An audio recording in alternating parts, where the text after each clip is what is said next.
தரையில் நடக்கிறதே தகராறு, அவனை போய் தண்ணியில் நடனா எப்படி இருக்குன்னு சொல்லுவாங்க இல்லையா?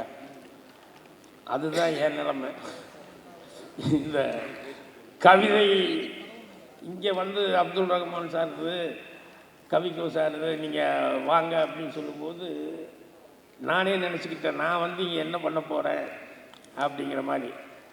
நான் தான் அப்படி நினச்சிட்டு வந்தேன்னு சொன்னால், தலைமை பொறுப்பேற்றிருக்க முத்துராமன் சார் ஒவ்வொரு கூட்டத்துலேயும் அழகாக ஒரு திருக்குறளை சொல்லுவார்.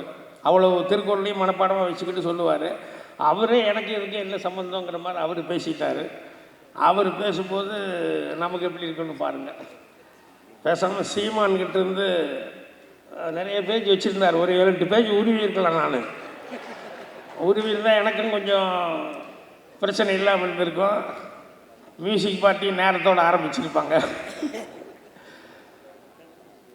இதில் வேறு கருப்பழனியப்பன் வந்து எப்பவுமே நிறைய குறிப்பெடுத்து வந்துடுவார் அப்படின்னு சொன்னாப்புல. உண்மையிலே இன்றைக்கி காலையிலேருந்து உடல்நலக் குறைவு, சளி, தலைவலி இத்தனையும் இருந்தது. இருந்தாலும் இன்றைக்கி எப்படியாவது மாத்திரையெல்லாம் போட்டுக்கிட்டு வந்துடணும் அப்படின்னு சொல்லிட்டு புறப்பட்டு வந்துட்டேன். அதனால் கவிதைக்கும் எனக்கும் வந்து நான் எல்லாமே லேட்டு எல்லா விஷயத்துலேயும். என்னென்னா அதுக்கு காரணம் படிக்கிற காலத்தில் வந்து சரியாக படிக்கலை. ஏன்னா படிக்கும்போது என்ன சொன்னாங்கன்னா, கை நிறைய படிச்சிங்கன்னா கை நிறைய சம்பாதிக்கலாம் அப்படின்னு சொல்லி அதையே திருப்பி சொன்னதுனால எவ்வளோக்கு எவ்வளோ படிக்கிறோமோ அவ்வளோக்கு எவ்வளோ சம்பாதிக்கலாம் அப்படின்னு சொன்னதுக்கப்புறம் பள்ளிக்கூட வாத்தியார்களை பார்த்தேன். அதில் வந்து ஒருத்தருக்கு வந்து நாங்கள்லாம் பட்டப்பேர் போட்டிருந்தோம், என்னென்னா காயலாங்கடை அப்படின்ட்டு. ஏன்னா அவர் சைக்கிள் வந்து அவ்வளோ சத்தத்தோடு வரும் அவர் மிதிச்சுட்டு வரும்போது. இன்னொரு வாத்தியார் கோட்டு கொஞ்சம் ஒட்டு போட்டு வந்திருப்பார், அவரை பார்த்துட்டு ஒட்டுக்கோட்டு அப்படிங்கிறது. அப்புறம் ஓட்டை போட்டுன்னு அவர் பூட்டு வந்து டக்குன்னு அடிக்கும் நடக்கும்போது.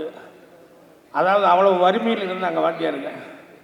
அப்போ எனக்கு என்ன தோணுச்சுன்னா, என்னடா இது நிறைய படித்தோம்னா எவ்வளோக்கு எவ்வளோ படிக்கிறோமோ அவ்வளோக்கு எவ்வளோ சம்பாதிக்கலாம் அப்படின்னுங்கிறாங்களே. இந்த வாத்தியார்கள்லாம் தான் நமக்கு பாடம் சொல்லி கொடுக்குறவங்க.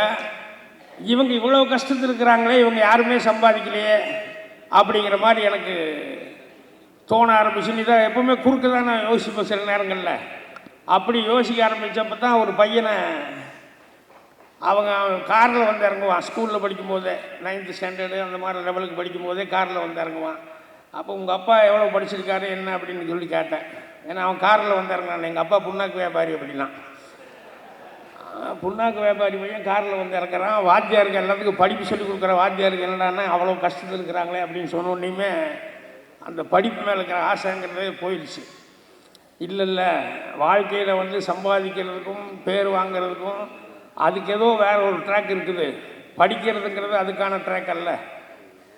படிப்பு ஏதோ வேறு ஏதோ இது மாதிரிலாம் மார்க் வாங்கணுங்கிறதே மெயினாக சொல்லிக்கிட்டு இருந்ததுனால இதை எப்போ படித்து எப்போ மனப்பாடம் பண்ணுறது அப்படிங்கிற மாதிரி வந்துருச்சு. அப்புறம் சொன்ன மாதிரி அந்த A+B² = A² + B² + 2AB இது எந்த காலத்தில் நமக்கு என்றைக்கு உதவ போகுது இப்படின்லாம் மைண்டுக்கு வர ஆரம்பிச்சோன்னே அப்புறம் படிப்பு மேலே இருக்கிற ஆசை போயிடுச்சு.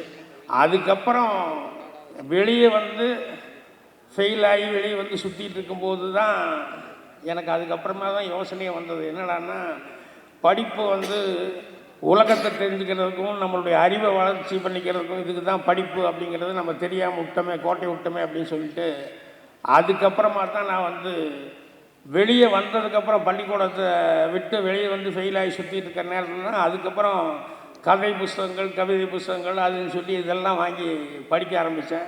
அந்த கதை புஸ்தகங்கள் அதெல்லாம் படிக்க ஆரம்பிக்கும் போது தான் கொஞ்சம் கொஞ்சமாக இந்த தமிழுங்கிறது ஓரளவுக்கு பேசுகிற அளவுக்கு வந்தது. இப்போது சீமானெல்லாம் பேசும்போது எனக்கு ரொம்ப பொறாமையாக இருக்கும். என்னென்னா அவ்வளோ வார்த்தையெல்லாம் அவ்வளோ சுத்தமாக பேசுகிறாரு, எந்த தடுமாற்றமும் இல்லை. இந்த மாதிரிலாம் தமிழ் பேசுகிறவங்கள பார்க்கும்போது, தூய தமிழில் பேசுகிறவங்கள பார்க்கும்போதெல்லாம் ரொம்ப ஒரு மாதிரி, அதாவது இங்கிலீஷ் படிக்கலை அப்படிங்கிறது வேறு, தமிழ்லேயே தகராறு அப்படிங்கிறது வந்து ரொம்ப கஷ்டமாக இருக்கும். அதனால் நான் வந்து சும்மா சுற்றிட்டு இருக்கும்போதெல்லாம் வந்து அதுக்கப்புறம் தான் புஸ்தகங்கள்லாம் படிக்க ஆரம்பித்து, கதை புஸ்தகங்கள் காண்டேகர்லேருந்து இவர் கல்கியிலேருந்து ஜெயகாந்தன்லேருந்து சொல்லி இந்த புஸ்தகங்கள்லாம் படிக்க ஆரம்பித்து, அப்புறம் கவிதை புஸ்தகங்கள்லாம் படிக்க ஆரம்பித்து, அது மேலே தமிழ் மேலே வந்து சின்ன ஒரு ஆர்வம் வர ஆரம்பிச்சது. அதுக்கப்புறம் உட்காந்துக்கிட்டு ஆஃபீஸில் வந்து எங்கள் கம்பெனி ஒன்று இருந்தது, அதை பார்த்துக்கோ அப்படின்னு சொல்லி கம்பெனி பார்த்துக்கு சொன்னோம்னா அதில் பில் புக்கு டெலிவரி நோட்டெல்லாம் இருக்கும். அதை எடுத்து நான் திருப்பி அதில் எழுதிட்டு இருப்பேன். ஈரியதல் சேர்ந்தால் குவை, இடைவெளி தெரிந்தால் முல்லை, கொடியிட நாட்டிய மேடை, கூந்தலில் அழகிய ஜாடை அப்படின்னு சொல்லி எழுதிட்டு, இதெல்லாம் எத்தனையோ பேர் எழுதியிருப்பான். இன்றைக்கி நம்ம புதுசாக என்ன எழுத போகிறோம் சிச்சி அப்படின்னு சொல்லிட்டு அப்புறம் கிழிச்சிடுவேன். அப்புறம் மறுபடியும் கொஞ்சம் யோசிப்பேன். என்னென்னா ஒன்றுக்கு நூறாக ஊரெங்கும் ஆலயங்கள், ஒவ்வொன்றின் தேர்தலுத்தும் தீராத துயரங்கள், விடைதறியா வேதனையில் வீட்டிலிருந்தேன் கரையோரம், படை போலே பாயுமலை பார்த்தே தான் நாணுகிறேன், உழைப்பிலா உண்மை எதுவும் உயர்வு எதுவும் காணாது அப்படின்ட்டு. பரவாயில்லையே, இது கொஞ்சம் பரவாயில்ல, இந்த காதல் அது இதுன்னெல்லாம் போகிறத விட இது பரவாயில்லன்னு. அப்புறம் மறுபடியும் 2 அடி ஒழுங்கும் வீட்டில். ஏன்னா லெட்டர் பேடையும் பில் புக்கும் எழுதி இப்படி வச்சு எழுதிட்டுருக்கேன் அப்படின்னு சொல்லிட்டு. அதுக்கப்புறம் மறுபடியும் யோசிக்கும் போது அப்புறம் ஒன்று எழுதுனேன். என்னென்னா, எங்கள் ஊர் எம்எல்ஏ காசிக்கு போனார், பிடித்தமான விஷயங்கள் ஏதாவது விட்டு வந்தால் மோட்சம் கிடைக்குமென சொன்னார்களாம். மது மாது சூது இத்தியாதி என எல்லாவற்றையும் விட்டு வந்ததாக சொன்னார். இத்தனை விஷயங்களை விட்டு வருவதற்கு பதிலாக அவர் ஒருவர் மட்டும் காசியில் இருந்திருந்தால் எங்கள் ஊருக்கே மோட்சம் கிடைத்திருக்குமே. இப்படியெல்லாம் எழுத ஆரம்பித்து அதுக்கப்புறம் சென்னைக்கு வந்து அதுக்கப்புறம் நம்ம என்ன பண்ணுறது அப்படின்னு சொல்லி யோசிக்கும்போது தான் இந்த சினிமாவில் அவர் சொல்கிற மாதிரி இந்த அம்மி கொத்துறதுங்கிறது இருக்க, இதுதான் நமக்கு நல்லா வரும் போலக்கு அப்படிங்கிற மாதிரி சினிமாவில் கதை எழுதுறது அப்படிங்கிறது நல்லா இருக்கும் அப்படின்னு சொல்லிட்டு அந்த ரூட்டு படித்தேன். நிறைய பேர் பாக்கியம் ஆரம்பிக்கும் போது நான் ஏதோ ஆசிரியராக நிறைய படிச்சுட்டேன்னு சொல்லி ஆரம்பிக்கல, இனிமேல் படிக்கணும் அப்படிங்கிறதுக்காகவே பாக்கியம் ஆரம்பித்தேன். ஏன்னா அந்த காலத்தில் நான் மிஸ் பண்ணிட்டேன். இப்போ பாக்கியம் ஆரம்பித்தோம்னு சொன்னோம்னா அதுக்காக நிறையா படிக்க வேண்டிய சூழ்நிலை வரும். ஸோ அந்த படிப்புங்கிறது நமக்கு டச் விடாமல் இருக்கும். அதனால் நிறைய பேர் புஸ்தகங்களை படிக்கிறதுக்கான வாய்ப்புகள்லாம் இருக்குமே அப்படின்னு சொல்லிட்டு அந்த ஆர்வத்தில் தான் பாக்கியம் ஆரம்பித்தேன். அதில் எனக்கு கிடைச்ச பெரிய பாக்கியம் அப்படிங்கிறது மரியாதைக்குரிய கவிக்கோ அவர்கள் என்னோடய புத்தகத்தையும் மதித்து அதில் ஆலாபனை அப்படின்னு சொல்லிட்டு அவர் ரொம்ப சிறப்பான ஒன்று எழுதினார்.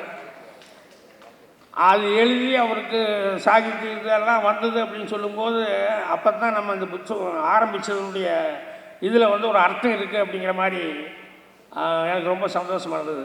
அதே மாதிரி அவர்கிட்ட என்னுடைய ஆஃபீஸ் இருக்கிற சோமு, இந்த மதன், இவங்கெல்லாம் அவருன்னா அவ்வளவு ஒரு பிரியமாக இருப்பாங்க. அவர் வீட்டுக்கு போய் அது வாங்கிட்டு வர்றதுன்னா அவ்வளவு சந்தோஷமாக ஓடுவாங்க. அதெல்லாம் பார்க்கும்போது தான் அவருடைய கவிதைகள் அதெல்லாம் படிக்கும்போது தான் எனக்கு அவர்கிட்ட அவ்வளவு மரியாதை. ஏன்னா அதுக்கு முன்னால் நான் தான் சொன்ன மாதிரி எதுவுமே சரியாக படிக்காமல் சுற்றிட்டு இருந்தேன். அப்புறம் சினிமாவுக்கு வந்ததுக்கப்புறம் சினிமாவே பிசின்னு போயிட்டதுனால மைண்ட், ஏன்னா எனக்கு படிக்கும்போதும் அப்படி தான், ஏதாவது படித்தோம்னா அதை நேரடியாக மட்டும் அதை ஏற்றுக்க மாட்டோம். இந்த கௌதம முனிவர் அந்த கதை சொல்லுவாங்கள்ல, அகலியை, அந்த அம்மா அவங்க கௌதம முனிவர் குளித்து போவார் ஆத்தங்கரைக்கு. அப்போ அகலியை தனியாக படிச்சிருந்தா அவர் சேவல் மாதிரி கூவி இந்திரன் அனுப்பிச்சி விட்டார். அதுக்கப்புறம் இந்திரன் அந்த கௌதம முனிவர் மாதிரி வேஷம் போட்டுட்டு அந்த அம்மாவை கெடுத்துட்டான் அப்படின்னு சொல்லிட்டு உடனே முனிவர் சாபம் போட்டார் அப்படின்னு சொல்லிட்டு, அதனால தான் சாபம் கொடுத்து அந்த பொம்பளையும் சபிச்சிட்டாரு, இந்திரனையும் சபிச்சார் அப்படிமா. நான் கதை கேட்டால் அதோட நிறுத்திக்க மாட்டேன். நான் என்ன சொல்லுவேன், ஏன் அவங்கள சபிச்சார், அவங்க என்ன தப்பு பண்ணாங்க, அவரை விட இந்த முனிவர் தான் தப்பு பண்ணார் அப்படின்னு சொல்லிட்டு எம்ஐடிக்கு அதுதான் தோணும். இவர் பொண்டாட்டியோட கரெக்டாக இருந்திருந்தார், ரெகுலராக இருந்திருந்தாருன்னா வேற ஒருத்தர் வரும்போதே இது ஏதோ வேறு மாதிரி இருக்க, நம்ம டச்சிங்கே சரியில்லையே அப்படின்னு சொல்லி தெரிஞ்சிருக்கேன் இல்லையா. அதனால் முனிவர் தான் தப்பு பண்ணிட்டாரு அப்படிங்கிற மாதிரி நான் யோசிப்பேன். இது மாதிரி சினிமாவில் எல்லாமே இந்த அவர் ஒரு கவிதையில் ரொம்ப எழுதினார், மாதிரி அப்படின்னு சொல்லிட்டு. அந்த மாதிரிங்கிற கவிதையில் படிக்கும்போது அதுதான் நான் சினிமாக்கே நினச்சிக்கிட்டு என்னென்னா, இது மாற அது மாற இதெல்லாம் இல்லாமல் இருக்கணும் சினிமாவில். நம்ம எதெல்லாம் பார்த்துருக்கோமோ அந்த பார்த்தது மாதிரி இல்லாமல் இருந்தாலே அது புதுசாக இருக்கும் அப்படின்னு சொல்லிட்டு சினிமாவில் முதல் நான் கற்றுக்கிட்ட பாடமே அதுதான். அதனால் சரியில்லாத படங்கள் இருந்தாலும் சரி போய் பார்க்குறது. அதே மாதிரி இன்னொரு பழம் புரியுது அப்படின்னு சொல்லிட்டு ஒரு கவிதை, அதில் அவர் ரொம்ப அழகாக சொல்லியிருந்தார். என்னென்னா, விளக்கு எரியுது, அதனால் விளக்கு தான் புதுசு, ஆனால் வெளிச்சம் பழசு அப்படின்னு சொல்லி எழுதியிருந்தார்.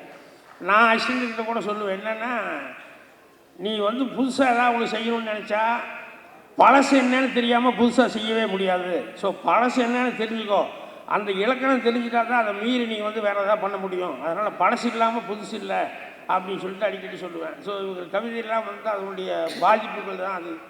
அப்புறம் இந்த பவுனு தான் படத்தில் கூட வந்து சொல்கிற மாதிரி பிறந்தோன்னையுமே குழந்தை நீ இவனை மாதிரி இருக்கிற, தாத்தா மாதிரி இருக்க, அப்பா மாதிரி இருக்கேன்ட்டு அவன் மாதிரி அவன் இருக்கிறதுக்கே விடாமல் எல்லாரும் இப்படி சொல்லுவாங்க அப்படிங்கிற மாதிரி சொல்லி ஒரு கவிதை இருந்தார். அதே மாதிரி தான் இந்த பெரியவங்க சொல்கிற சில தப்புகள் தான் நீ பெரியவனானா யார் கட்டிக்குவே அப்படிங்கிற மாதிரி சின்ன குழந்தைகிட்ட கேட்பாங்க. அதுதான் பவுனு தான் படத்துக்கு இதாக இருந்தது. அந்த மாதிரி அவருடைய கவிதைகளில் வந்து சமூகத்தை பற்றி நிறைய விஷயங்கள் வந்து அவர் எழுதுனதில் அந்த இதெல்லாம் படிக்கும்போது ரொம்ப ஆர்வமாக இருந்தது. ஸோ இன்னும் படிச்சுக்கிட்டே இருக்கிறேன். அவருக்கு வந்து நான் வந்து வாழ்த்து சொல்கிறதுங்கிறத விட அவர் எழுதிக்கிட்டே இருக்கணும், அதை வந்து கடைசி வரைக்கும் படிச்சுக்கிட்டே இருக்கணுங்கிறது தான் என்னுடைய ஆர்வமாக இருக்குது. ஸோ அதனால் இந்த மாதிரி இடத்துல வந்து இதை கலந்துக்கிட்டு அந்த ஆவணம் அதெல்லாம் வெளியிட்டது அப்படிங்கிறது வந்து மிகப்பெரிய பெருமையாக இருக்குது. உண்மையிலே சில இடத்துக்கு போனால் பேசுகிறத விட காதை தான் கொடுக்கணும், வாயை பேசாமல் வச்சுட்டு இருக்கிறது நல்லதுன்னு சொல்லுவாங்க. அந்த மாதிரி இந்த இடத்த பொறுத்த வரைக்கும் நான் வந்து பேசுகிறத விட காது கொடுத்து சந்தோஷமாக கேட்கணும் அப்படின்னு சொல்லிட்டு வரும்போது கூட சொல்லிட்டு இருந்தேன் டிஸ்கஷனில், ஒரு 1/2 hour இல்லை 45 minutes வந்துடுவேன் அப்படின்னு. அப்படி இங்கே வந்தோடனே சூழ்நிலை பார்த்தேன், சரி எங்கேயும் நகர முடியாது, பேசாமல் உட்காந்துருவோம் அப்படின்னு சொல்லிட்டு சைலண்ட்டாக உட்காந்துட்டேன். ஸோ எனக்கு வந்து அவரை பற்றி பேசுனதுங்கிறது வந்து அது ஒரு பெரும் பாக்கியமாக இருந்தது. நான் சொல்லிட்டேன், இங்கே பேசுறதுலேயே கவிதை தெரியாதுன்னு தான் நீங்கள் தொடங்குவீங்க. நான் எப்படி பேச போகிறேன்னு பற்றி நான் யோசிக்கலை. அமீர் இந்த மேடையில் எப்படி பேசுவார் தான் நான் யோசிச்சிட்டே இருக்கேன்னு அடிக்கடி சொல்லிகிட்டே இருந்தேன். எனக்கு கவிதையே தெரியாதுன்னு தான் ஆரம்பிப்பீங்க, ஆனால் நீங்கள் தான் அழகாக பேசி முடிப்பீங்கன்னு சொல்லி எல்லா மேடையிலையும் அப்படி தான் அவர். நீங்கள் உங்களுக்கு கவிதை சொல்ல தெரியாது, ஆனால் உங்களுக்கு எடுக்க தெரியும். பருத்தி வீரனுங்க ஒரு படம் போதும், ஒரு படைப்பு போதும். அதை விட வந்து அற்புதமான படைப்பு. இன்றைக்கு வரைக்கும் அந்த படத்தை மாதிரி வந்து 100 படம் வந்துடுச்சு. வேசி தூக்கி கேட்டுட்டு மீசி முறுக்கிட்டு. அவர் வந்து அதே மாதிரி கருப்பழனியப்பன் இந்த மேடையில் பாக்யராஜ் சாரை பற்றி சொன்னாங்க. நம்ம யாரை வந்து ஊரில் இருந்து மாஸ்டர்ஸாக நம்மளுக்கு இன்ஸ்பிரேஷனாக இவங்களை மாதிரி போய் சினிமாவில் நம்மளே தான் செய்யணும்னு ஆசைப்படுற மாதிரி இவங்களை போய் பார்த்துடணும், இவங்க மூலமாக நம்ம வரணும்னு ஆசைப்படுற மிக முக்கியமான இடத்துல எனக்கும் பாக்யராஜ் சார் தான். எனக்கு வந்து மானசீக குரு அவங்க தான். இப்படி நம்ம ஆசைப்பட்டவங்களோட போய் மீட் பண்ணுறதோ, நம்ம ஏதோ படைப்பு ஏதோ சின்ன ஒரு படம் எடுத்தது பிறகு அந்த படத்துக்கு அவங்களை கூப்பிட்றதோ, அவங்க பக்கத்தில் உட்கார்றதுக்கான சந்தர்ப்பம் அமைகிறதோ, இதெல்லாம் தான் நம்மளுடைய லைஃப்பில் வந்து மிகப்பெரிய ஒரு நம்மளும் ஏதோ இடத்துக்கு வந்து சேர்த்தோங்கிறதுக்கான ஒரு அடையாளம். அப்படி எனக்கு வந்து நான் அப்துல் ரஹ்மான் ஐயா அவர்களை வந்து கல்லூரி காலங்களில் ஹைக்கூ கவிதைகளை பற்றி அவர் ஜூனியர் விகடன்லேயும் மற்ற பத்திரிகைகளையும் எழுதுகிற கட்டுரைகள் மூலமாக அந்த அவங்க எடுத்து சொல்கிற அந்த கவிதைகள் வந்து அவ்வளோ அற்புதமாக இருக்கும். அப்படி அவங்க மூலமாக தெரிஞ்சுக்கிட்ட இது மாதிரி நம்ம எழுதிட மாட்டோமா, உலகம் முழுக்க எல்லாத்தையும் நம்ம தேடி படிக்க முடியாது.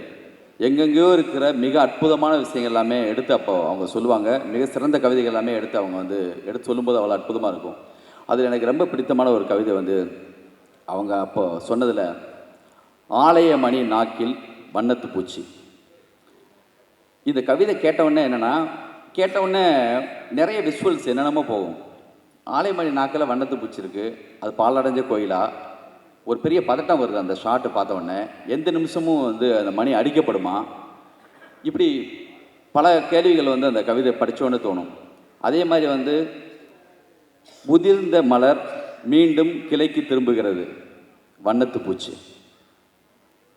அற்புதமான ஒரு கவிதை. இந்த கவிதையெல்லாம் வந்து அதே மாதிரி அவர் எழுதின ஒரு மிக முக்கியமான ஒரு கவிதை வந்து, தோட்டத்துக்கு வெளியே நீளும் கிளைகளை வெட்டும் தோட்டக்காரனே, பூமிக்கு அடியில் நழுவும் வேறுகளை என்ன செய்வாய். நம்ம இதெல்லாம் படிச்சுட்டு என்னென்னா, இந்த மாதிரி ஒன்று செஞ்சிட மாட்டோமா, இதை நெருங்க மாட்டோமா, இல்லை இது மாதிரியான சாயலில் ஏதாவது நம்மளுக்கு தோணிடாதா. அதாவது ஒவ்வொரு நல்ல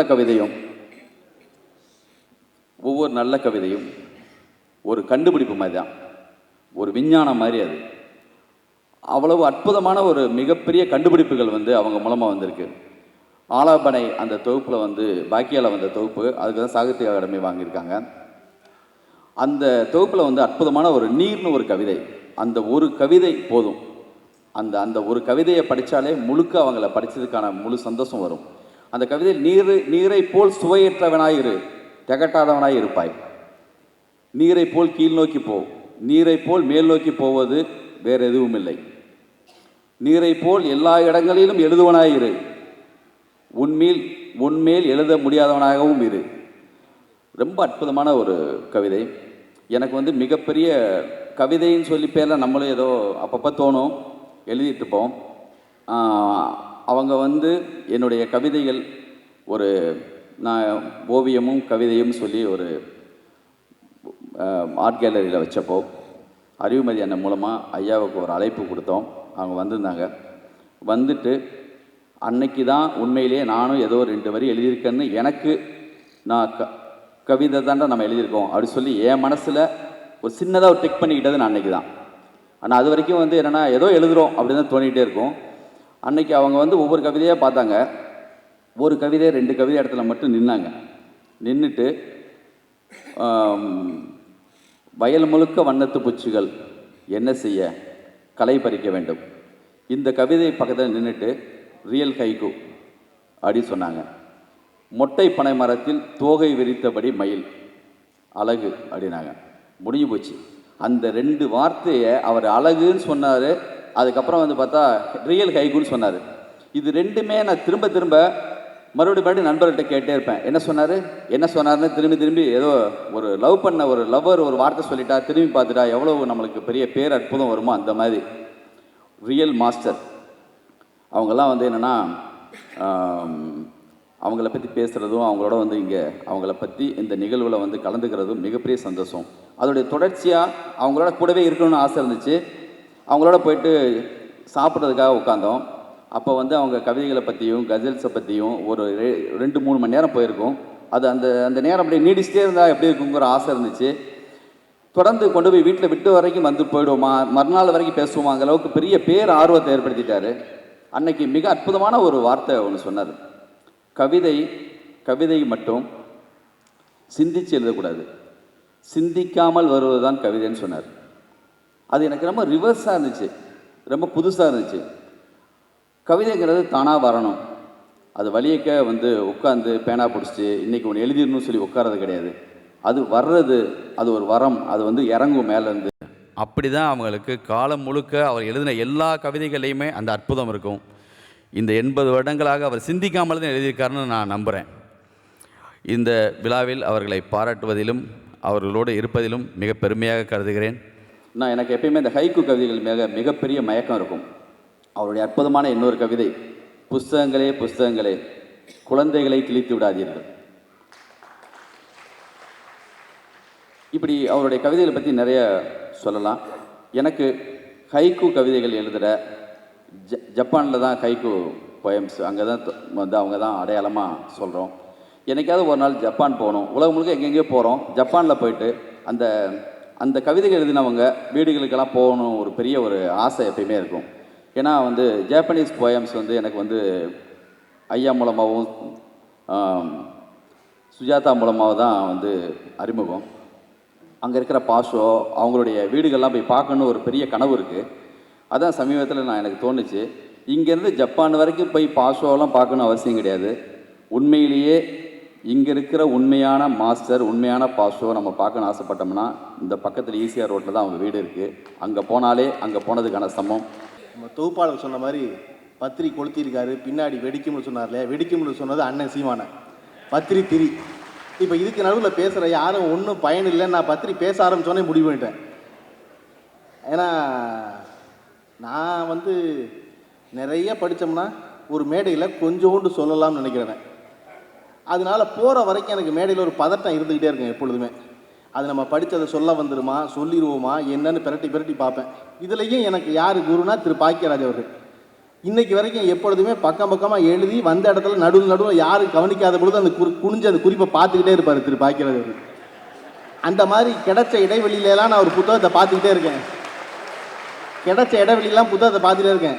பார்க்கும்போது கவனமாக அதை எப்படியாவது வந்து தொந்தரவு பண்ணி படிக்க விடாத வேலையை பார்த்துக்கிட்டே இருந்தார் அமீர் பக்கத்தில் உட்காந்து.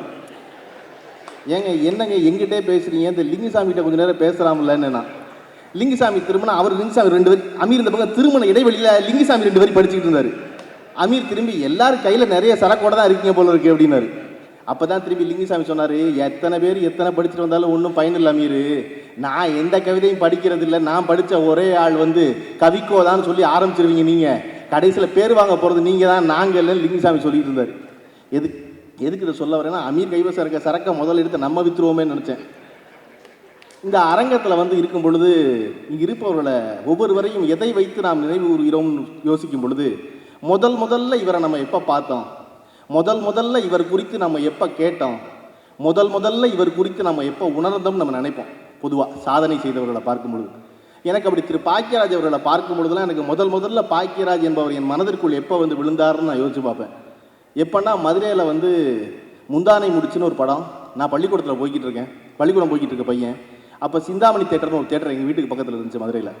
அந்த சிந்தாமணி தேட்டரில் நான் முதல்ல பார்த்து எப்போ பார்க்குறேன்னா வந்து இந்த படத்துக்கு என்ன காலையில் 9:30 மணிக்கு ஆரம்பித்தா ராத்திரி 11 மணி வரையும் வாசலில் ஒரு 1000 பேர் நின்றுக்கிட்டே இருக்கானே அப்படிங்கிறதா முதல்ல எனக்கு பாக்கியராஜை பற்றி திரு பாக்கியராஜை விட ஆளை விழுந்தது. அப்போ தான் சொன்னாங்க, இவர் யாரும் தெரியுமா, மதுரையில் ஆசியாவின் மிகப்பெரிய தங்கம் தேட்டர் ஒரு தேட்டர் இருந்துச்சு, அந்த தேட்டரில் 100 நாள் ஓடுனுச்சு ஒரு படம், தூரல் நின்று போச்சுன்னு, அந்த படத்தை எடுத்தவர் இந்த பாக்கியராஜா அப்படின்னாங்க. அப்படி எனக்கு பாக்கியராஜோட பார்க்கும் பொழுதெல்லாம் தூரல் நின்று போச்சு, தங்கம் தேட்டரும் முந்தானை முடிச்சு வாசலில் நிற்கிற 1000 பேர் ஞாபகத்தில் வந்துக்கிட்டே இருக்கும்.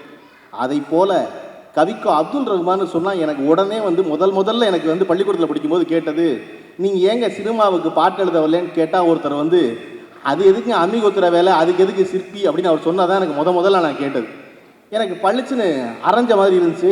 எந்த ஊர் இவர் அப்படின்னு மதுரை அப்படின்னு, சரி அப்பா அப்படி தான் பேசுவார் அப்படின்னு நினச்சிக்கிட்டு அடுத்தவர் எங்கடா படித்தாருன்னா மதுரை தியாகராசர் கல்லூரி, நான் படித்த கல்லூரி, ஒன்றும் தப்பு இல்லை சரியாக தான் இருக்கார் அப்படின்னு நினச்சிக்கிட்டு இருக்கும் பொழுது நீண்ட நெடுங்காலம் கழித்து இதை வந்து திரு இயக்குனர் எஸ்பி முத்துராமன் அவர்கள் சொன்னாலும் கூட அதை மீண்டும் நான் நினைவூட்டுவதற்கான காரணம் 2014 வாணியம்பாடியில் தமிழ் மன்ற விழாவில் நான் ஐயா வச்சுக்கிட்டு இந்த கருத்தை சொன்னேன். ஐயா இந்த மாதிரி நீங்கள் சொன்னீங்க, ஆனால் நீங்கள் அவசியம் வரணும், ஏன்னா நீங்கள் வரலைன்னா நீங்கள் வச்சிருக்க பொருளை பூரா நாங்கள் எடுத்துக்குவோம் வேற ஆள் பேரில், அதனால நீங்கள் வந்துருங்க. ஏன்னா பைக்கை ஒன்று ரோட்டில் ஒரு பைக் சும்மா நின்னாலே நம்மளால் என்ன செய்வானா அது மேலே கொஞ்ச நேரம் உட்காந்துருப்பான், போய் சும்மா தானே நிற்கிது, நான் உட்காரக்கூடாது அதில் அப்படிமா. அந்த மாதிரி நீங்கள் வரலைன்னா உங்கள் பொருளை பூரா நாங்கள் எடுத்துக்குவோம், நீங்கள் வந்துருங்க அப்படின்னு நான் சொன்ன பொழுது 2014 பிப்ரவரி 23 ஐயா எனக்கு ஒரு வாக்குறுதி கொடுத்தாரு. நீ படம் எடு, கண்டிப்பாக நான் உனக்கு எழுதுறேன்னு சொன்னார். எதுக்கு சொல்கிறேன்னா, மேடையில் இருக்க எல்லா இயக்குநர்களும் ஐயாவை கூப்பிடுறீங்க. பொதுவாக வீட்டில் அம்மா நிறைய சமைச்சு வச்சுருப்பா, ஆனால் ஆவலாதிப்பட்ட ஒரு புள்ள வேகமாக ஓடி போய் நிறைய இட்லி இருந்தால் கூட இட்லி எடுத்து தன் தட்டில் வச்சுக்கணும்னு விரும்புகிற மாதிரி எல்லாருக்கும் ஐயா எழுதட்டும், நிறைய இட்லி இருக்குது, ஆனால் இட்லி எனக்கு தான் உறுதிப்படுத்திக்கிறதா சொல்கிறேன். இப்போ நான் எனக்கு பெரிய ஆச்சரியம், இத்தனை ஆண்டுகால வாழ்க்கையில் ஒரு மனிதனை எல்லோரும் பாராட்டுவது இருக்குல்ல அறிவுலகத்தில், அது பெரிய வரம், அது பெரிய ஆச்சரியம், அதுவும் தமிழ் அறிவுலகத்தில். ஏன்னா இங்கே தான் நீங்கள் வந்து ஆண்டாள் திருப்பாவை படித்தா பெரியார் படிக்கக்கூடாது, பெரியார் படித்தா ஆண்டாள் திருப்பாவை படிக்கக்கூடாது. இன்னைக்கு ஜெயமோகன் படித்தா சாரணி வைத்தா படிக்கக்கூடாது, சாரணி வைத்தா படித்தா ஜெயமோகன் படிக்கக்கூடாது. நீ அந்த கட்சி, நான் இந்த கட்சி, அதை படித்தா இங்கே வராத, இதை படித்தா அங்கே போகாதுன்னு குழுவாக பிரிந்திருக்கும் ஒரு தமிழ் சூழலில் எல்லோரும் பாராட்டும் ஒரு அப்துல் ரஹ்மான் இருக்கார்ல, அவர் ஒருத்தர் தான் இருக்கார். கலைஞர் அவர்கள் பாராட்டுகிறார், கீவாஜா அவர்கள் பாராட்டுகிறார், ஆசா ஞானசம்பந்தன் பாராட்டுகிறார், சுரதா பாராட்டுகிறார், கண்ணதாசன் பாராட்டுகிறார். இப்படி எல்லோருக்கும் தங்களுக்கான கட்சி கட்டி கொண்டிருப்பவர்கள் எல்லோருமே கட்சி பேதம் பார்க்காமல் பாராட்டும் ஒரே ஒரு கவிஞர் அப்துல் ரஹ்மான். அதை விட முக்கியம், சினிமாவில் பங்கு பெறாமல் பாராட்டு பெறும் ஒரே ஒரு கவிஞர். அதன் காரணம் என்ன அப்படின்னு நான் சிந்திக்கிறேன். ஐயா வந்து கவிக்கோ அவர்கள் சிறைகளின் நேரத்தில் வந்து ஒரு வரி எழுதுறாரு. ரோட்டில் ஒரு நாய் செத்து கிடக்கு, அதை பார்த்த ஒருத்தன் சொல்கிறான், எங்கேயாவது திருட்டு நாய் திருடி இருக்கும், அடித்து கொண்டுட்டாங்க அப்படிங்கிறான். இன்னொருத்தன் சொல்கிறான், எங்கேயாவது போய் விழுந்து செத்து தொலையலாம்ல, இங்கே வந்து செத்து இந்த இடமே நாறுது அப்படின்னு ஒருத்தன் திட்டுறான். சொல்லும் பொழுது அந்த பற்கள் எவ்வளவு அழகாக முத்து போல இருக்கின்றன அப்படின்னு ஒரு குரல் கேட்குது. எல்லாரும் திரும்பி பார்க்குறான். அங்கே வந்து இயேசு பெருமான் நின்றுக்கிட்டு இருக்காரு. இயேசு பெருமான் ஐயா எழுதுறாரு, இயேசு பெருமானின் மனம் அழகானது, அதனால் அருவருப்பிலும் அழகானதையே அவர் பார்த்தார்.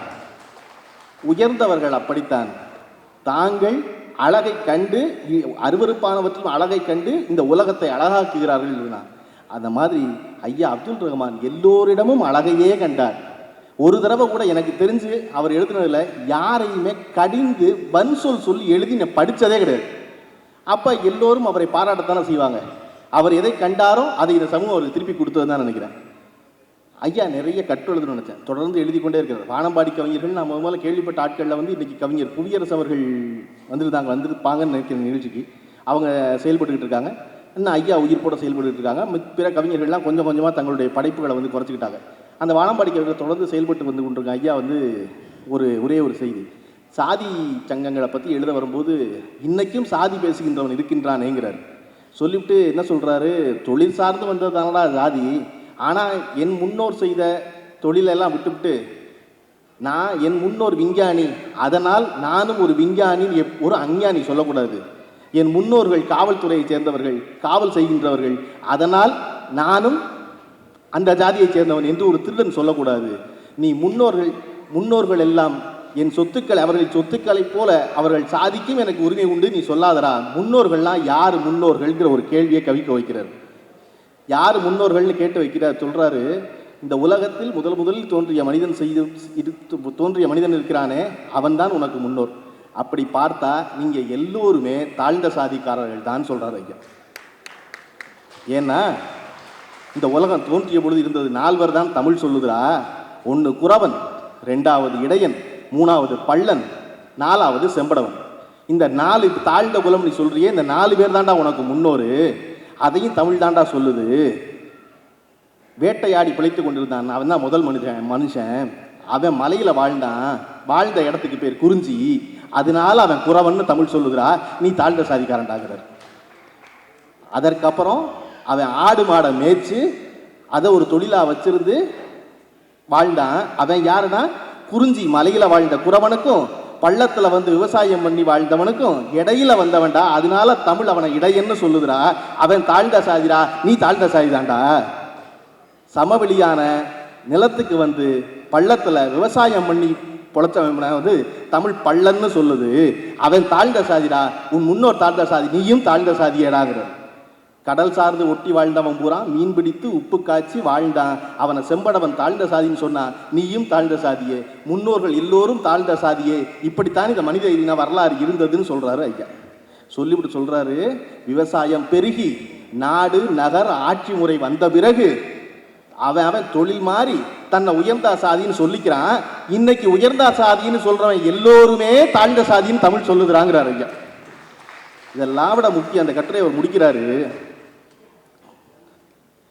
சாதி சங்கங்களும் சாதி கட்சிகளும் பெருகி வருவது ஆபத்தானது.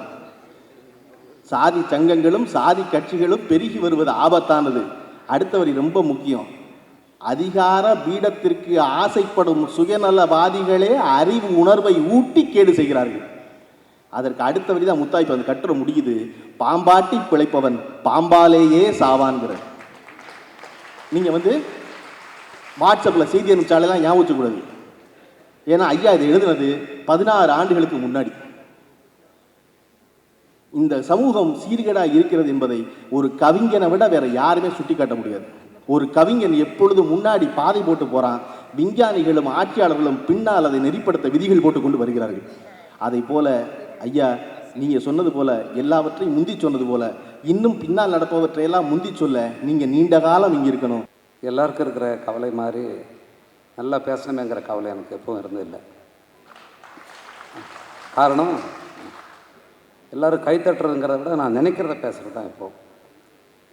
அது இந்த விழா வந்து ஐயாவை மகிழ்விக்கிற விழா, அவருடைய படைப்பாற்றலை சொல்லக்கூடிய விழா.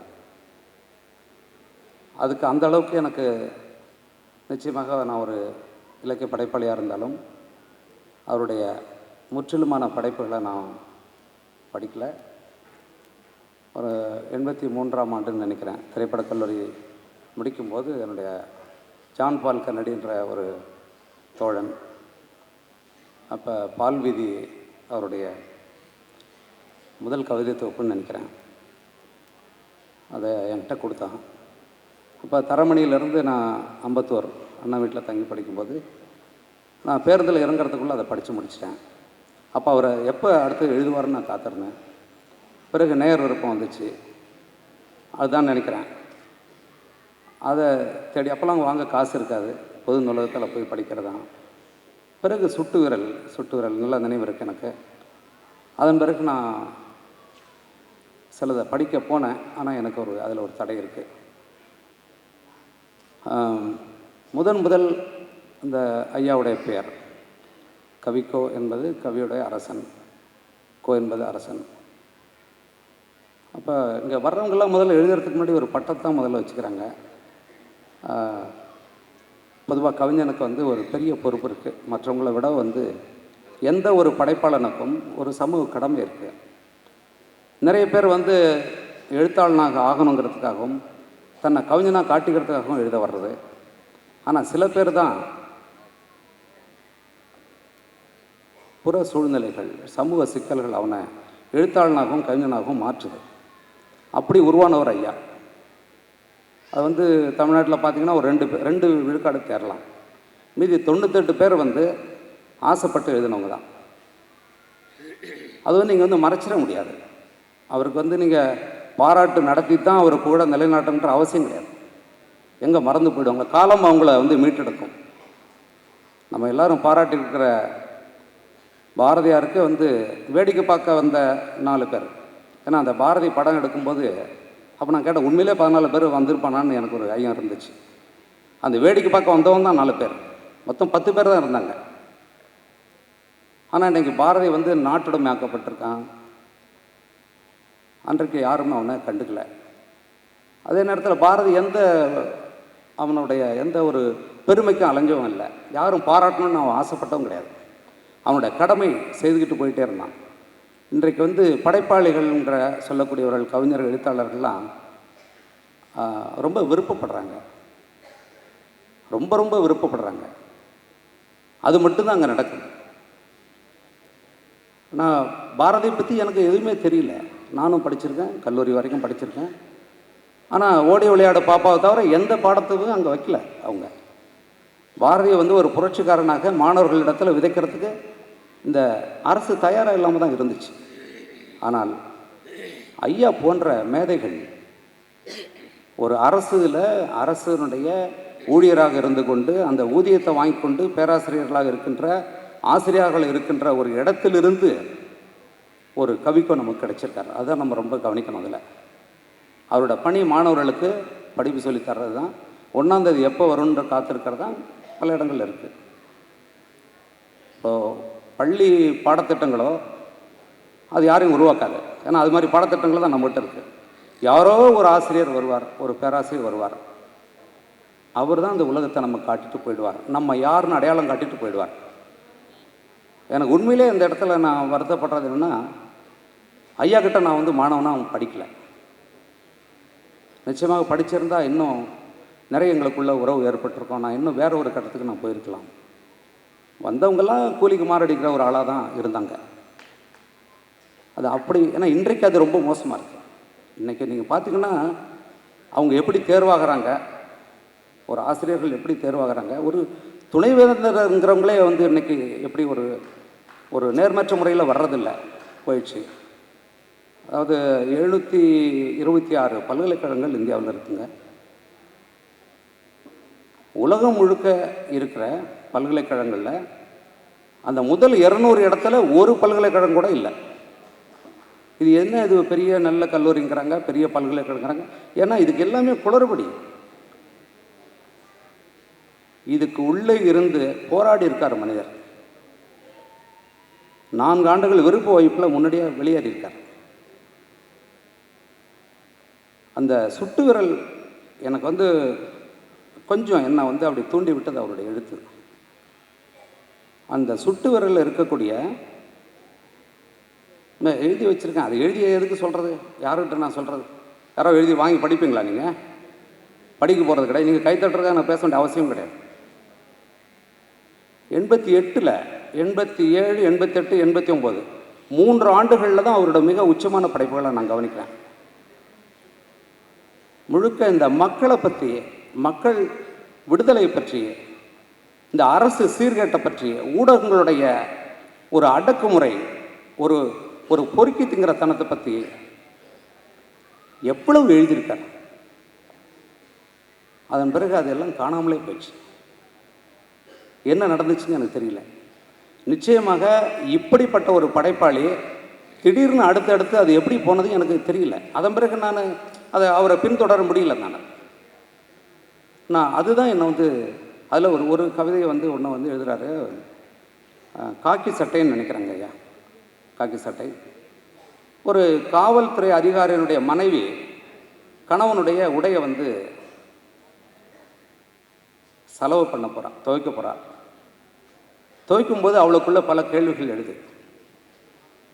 என்ன கேள்விகள்லாம் அதில் ஒரு இரத்தக்கரை இருக்குது. அப்போ தன் கணவன் நேர்மையானவன் தான், ஆனால் அதிகாரங்கிற பேரில் தனக்கு மேலே ஆணையிடுறவங்களுக்கு அவங்க எப்படிப்பட்டவங்களாக இருக்காங்க. அப்படி நேர்மையான ஒரு கணவன் நேர்மையற்றவர்களுக்கு கூலி வேலை செய்யக்கூடிய ஒரு கட்டாயத்தில் இருக்கார். அதனால் என்னென்ன சமூக சீர்கேடுகள்ங்கிறத அவர் விளக்குறார். யார் இந்த சமுதாயத்தில் அழிக்கப்படணுமோ அவர்களுக்கு ஒரு ஊழியனாக, அரசு ஊழியனாக இருந்து கொண்டு சேவகம் பண்ணக்கூடிய தன்னுடைய கணவனை நினச்சிக்கிட்டே அந்த அம்மா துணி துவைக்கிறாங்க. இது எத்தனை கவிஞர்களுக்கு இது வரும்? இதுதான் கவிஞன் என்பது. இதுதான் சும்மா பொம்பளை எழுதுறது, பூ எழுதுறது, மேலே போகிற மேகத்தை எழுதுறது, அதை எல்லாரும் எழுதி வைக்கலாம். கவிதை என்பது இந்த தூங்கி கொண்டிருக்கிற, தங்களை விற்றுவிட்ட, தங்களுடைய அடிமை நிலையை உணராத, இந்த ஒரு மயக்கத்திலே கிடக்கிற அந்த மக்களை குத்தி எழுப்பணும். அந்த வேலையை ஐயா செய்திருக்காங்க. எனக்கு ரொம்ப வியப்பாக இருந்துச்சு. இப்படிப்பட்ட ஒரு படைப்பாளர் அப்போ எங்கே காணாமல் போகிறாருன்னா அந்த உணர்வு ஏன் குறையுது? அது நான் ஐயா கிட்ட பேச வேண்டியது. எனக்கு அதுதான் கிடைச்சிது. இந்த தொகுப்பில் நான் கிடைச்சது அதுதான். எனக்கு அவருக்கு இணையாக நான் சமகாலத்தில் நான் பார்க்கல. சமகால கவிஞர்களில் ஒரு அரசியல் பார்வையோட தன்னுடைய படைப்பாளிமை கையாண்ட கவிஞர்கள் கிடையாது. இங்கே எல்லாருமே விருது வாங்கிறதுக்கு தான் வராங்க. அப்புறம் போய் எங்கேயோ ஒரு மறைஞ்சிக்கிட்டு கருத்து தெரிவிச்சுட்டு உட்காந்துட்டு இருக்காங்க. வீதிக்கு மக்கள்கிட்ட போராடுறதுக்கு எந்த படைப்பாளரும் அங்கே தயார் கிடையாது. தமிழ்நாடு, இந்தியா முழுக்க எல்லாம் திருப்பி கொடுத்துக்கிட்டு இருக்கான். இங்கே அப்படி ஒன்று கிடையவே கிடையாது. இதை நான் குறையாக சொல்கிறதுக்கு இல்லை. இதுக்கு திருப்பி கொடுத்துட்டா போதுமா? எவ்வளவோ நடக்குது, அதுக்கெல்லாம் செய்யணும். நான் படைப்பாளன் எழுதுறவங்களாம் படைப்பாளனா என்ன? மக்களுக்கு தன்னை ஒப்படைச்சிடவும் தான் படைப்பாளன். எழுதுறதோட பணி முடியறதில்லை. அதில் ஒரு கவிதை ராமலிங்க அடிகளையும் காந்தி அடிகளையும் வச்சு ஒரு கவிதை எழுதியிருக்காரு. அதெல்லாம் யார் செய்கிறது? அதெல்லாம் இன்னொன்று சொல்கிறாரு, மரம் வளர்க்குறத பற்றி சொல்கிறாரு. மரம் வளர்க்குறத பற்றி அது என்ன சொல்ல? மரம் வளர்க்க சொல்கிறாங்க எல்லாரும். ஏன்னா இருந்த மரத்தெல்லாம் வெட்டி இவங்களே தின்னுட்டாங்க. யார்? அதிகாரத்தில் தின்னுட்டாங்க. இருந்தாலும் மரம் வளர்ப்போம். சரி, எதுக்கு வளர்க்குறது? நமக்கு தான் வீடு இல்லையா, அதுக்காவது ஒரு மரத்தை வளர்ப்போம். சரி, ஒன்று ஒன்றா சொல்கிறார். மரம் ஏன் வளர்க்கணும்னு குறியீடாக உணர்த்துறார். பிறகு இந்த ஊடகங்கள் எவ்வளவு கேவலமாக இருக்குங்கிறத உணர்த்துறார். ஈநாடுன்னு ஒரு கவிதை, அதில் நான் அப்போ படிச்சதுங்க. இப்போ மறுபடியும் எனக்கு நூல் கொடுத்தாங்க, அப்படி எடுத்து பார்த்தேன். எனக்கு அது மனசில் நின்றுது. எங்கே ரொம்ப மோசமான கழிவு இருக்கோ அதில் தான் ஈ இருக்கும். அந்த கழிவுகளில் 2 இடங்களில் கழிவு கிடக்கு. சில ஈக்கள் அங்கேயும் இங்கேயும் ஓடிக்கிட்டு இருக்கு. எது மோசமான கழிவுக்கு அதுக்கு போகணும். இதுவும் அதிகமாக, இதில் அதிகமாக இருக்கான்னு ஓடிக்கிட்டே இருக்கு. இது யார் இந்த ஈங்கிறத நீங்களே புரிஞ்சுக்கலாம். ஓடிக்கிட்டே இருக்கு. அப்போ கடைசியாக என்ன செய்யுது? அப்போ அதில் சொல்கிறார், அதாவது தேசிய செய்திகளை தருவதாக தேசிய நாளேடுகளாக இருக்கிற பத்திரிகைகள் எவ்வளோ ஒரு பேமானித்தனம் பண்ணுது. இல்லை நடுநிலை நாளேடுன்னு சொல்லிக்கிட்டு 2 பக்கமும் எப்படி பொறுக்கிதுங்குது. இதை எழுதுகிறார். எல்லாத்தையும் எழுதிட்டு அவர் சொல்கிறாரு, இதில் இதில் மலர்களும் இருக்குது இந்த இடத்துல. ஆனால் மலர்களுடைய வாசனை யாருக்கும் தெரியல. தேனீக்கள் இருக்கு இல்லையா, அங்கே மலர்கள் இருந்தால் அந்த தேனீக்கள் பார்த்தது கடைசியில் அதுவும் போய் ஈய மாறிடுச்சு. அதுவும் போய் கழிவுகளை போய் சாப்பிட்டுட்டு. இப்போ யார் அது? இதுலேருந்தே உங்களுக்கு தெரியும். இதுதான் கவிதை.